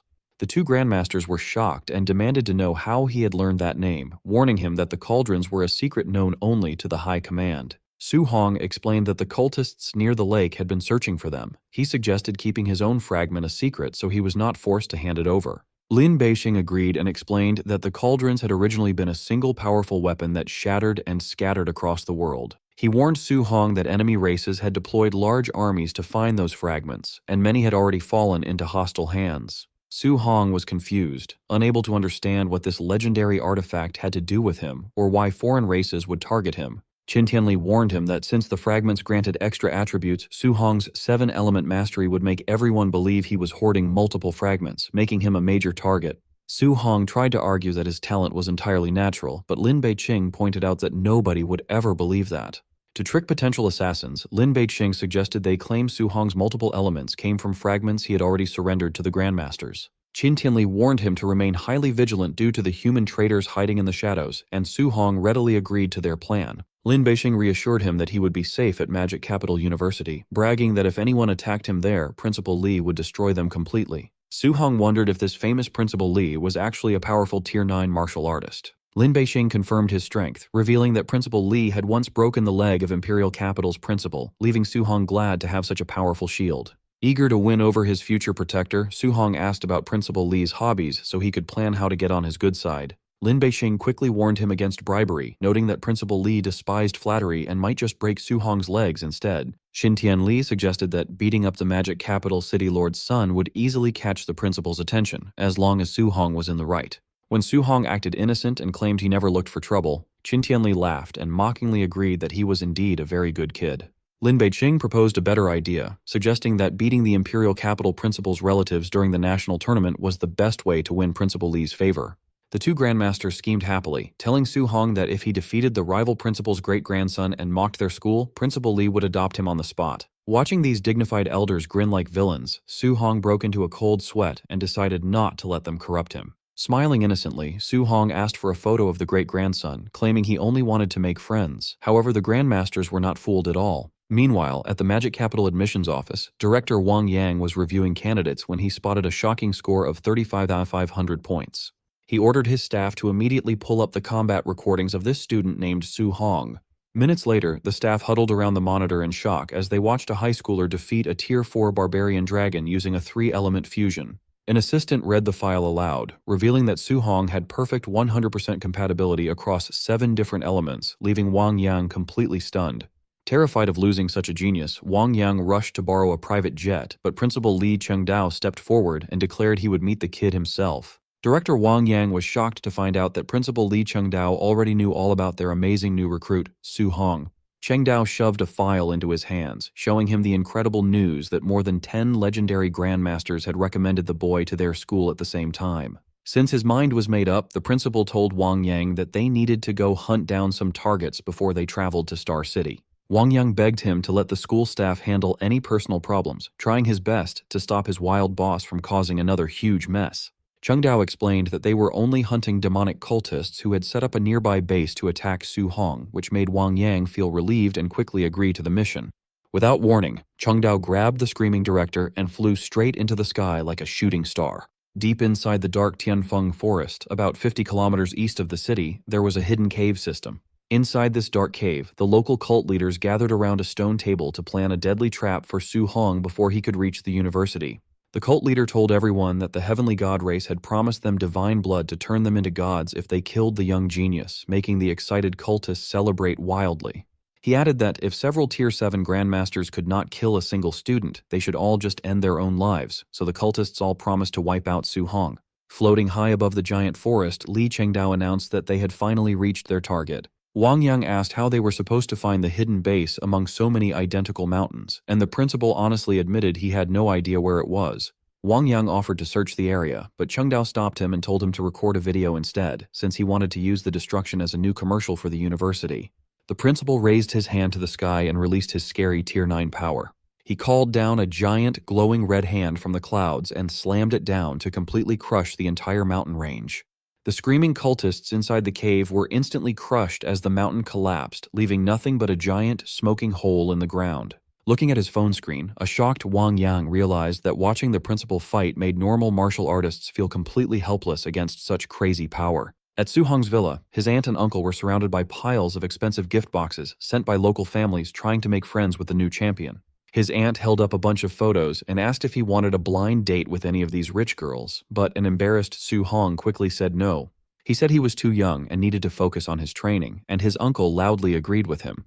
But his uncle quickly ruined the moment by whispering that marrying a rich girl from the magic capital was a much better choice anyway, making Su Hong sigh in disbelief. To get away from the awkward conversation, Su Hong quickly excused himself to go practice in his room while his aunt angrily yelled at his uncle for being a bad influence. Once he was safe inside his bedroom, Su Hong opened his system screen and decided to use his 5,880 points to upgrade his spiritual power to Tier 3. He tapped the upgrade button over and over, making his spiritual stats go up quickly as his new powers started lifting heavy objects around the room.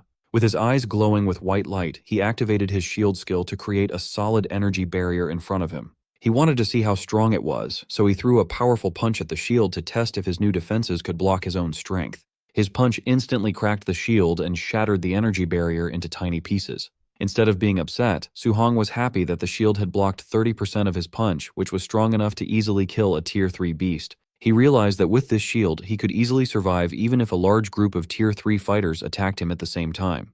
Next, he used the rest of his points on his physical stats to push his overlord body to its limit, which triggered a painful burst of red energy. Once the energy went away and his overlord body reached 36%, Su Hong proudly noticed that his physical strength was now enough to easily defeat a Tier 4 fighter. His aunt called him for dinner, interrupting his training and making him quickly finish up to head downstairs.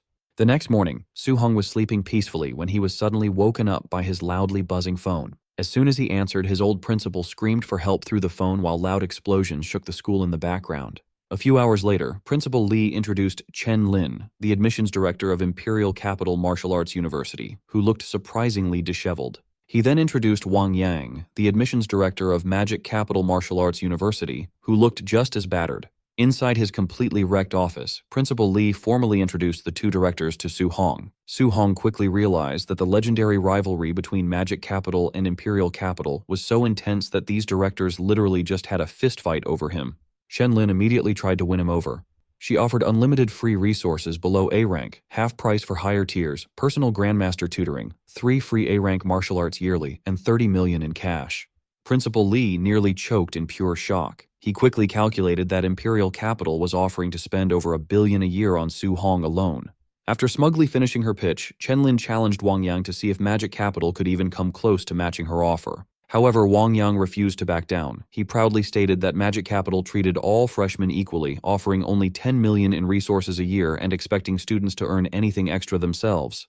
Hearing this, Chenlin scoffed and mocked Magic Capital for being as ridiculously stingy as always. Then, she smugly demanded that Su Hong stop hesitating and make his final decision. Su Hong announced his choice of Magic Capital, leaving Wang Yang in disbelief. Meanwhile, Chenlin initially misheard him and began to celebrate. But her celebration instantly halted as she frantically asked him to repeat exactly who he just chose. Su Hong firmly chose Magic Capital again. He explained that while Imperial Capital had great perks, their endless rules couldn't compete with the absolute freedom Magic Capital offered. Wang Yang burst out laughing and smugly gloated that only Magic Capital was worthy of a genius like Su Hong, leaving a furious Chenlin speechless. Chenlin desperately warned him one last time about the massive resource gap.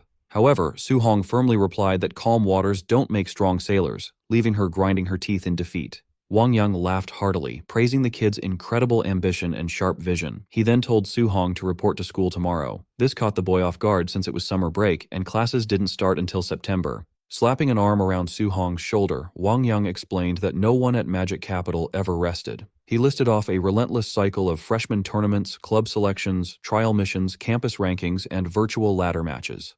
Because the National University League was on the line, every student was driven by a maniacal urge to train constantly so they wouldn't fall behind. Instead of being intimidated, Su Hong just grinned, finally understanding the brutally competitive culture he was signing up for. Glaring back one last time, Chenlin coldly told Su Hong that she hoped he wouldn't regret this decision before storming out of the room.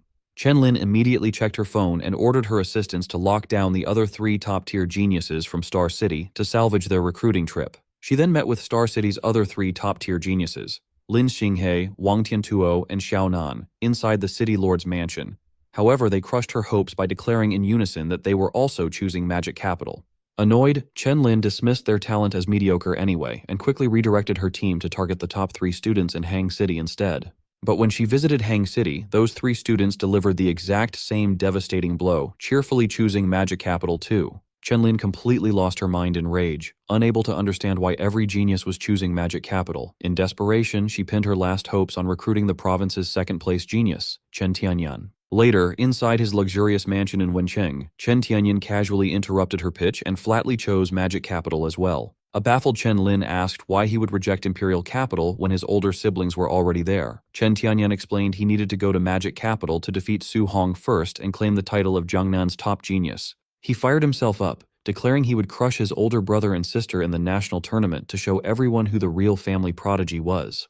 Chenlin could only sweat in pure disbelief, fully convinced that every single student in Jiangnan province had gone completely insane this year. Meanwhile, Su Hong arrived at the massive Magic Capital railway station, stepping off the train with his luggage in hand. Stepping into the world-class metropolis for the first time, a slightly nervous Su Hong scanned the station, hoping to spot the senior students sent to welcome the new arrivals. Soon, he spotted the Magic Capital welcoming signs in the crowd, though he couldn't help but notice that the handwriting on them was hilariously ugly. The junior students holding the signs complained about how embarrassing it was. They muttered that they would never volunteer again if Senior Bai was in charge. Hearing this, the white-haired senior, Bai Changsheng, defended his honor by claiming the calligraphy club highly praised his writing.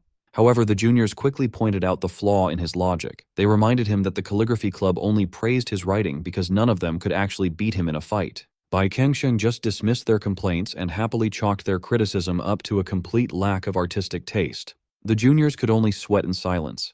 They knew nobody was stupid enough to get beaten up just to tell a top-tier fighter his handwriting was garbage. Su Hong finally walked up to the group and politely introduced himself as a new freshman. Bai Kangsheng's eyes lit up as he enthusiastically shook his hand, thrilled to welcome Jiangnan's legendary top scorer to the university. The other seniors stared in absolute shock.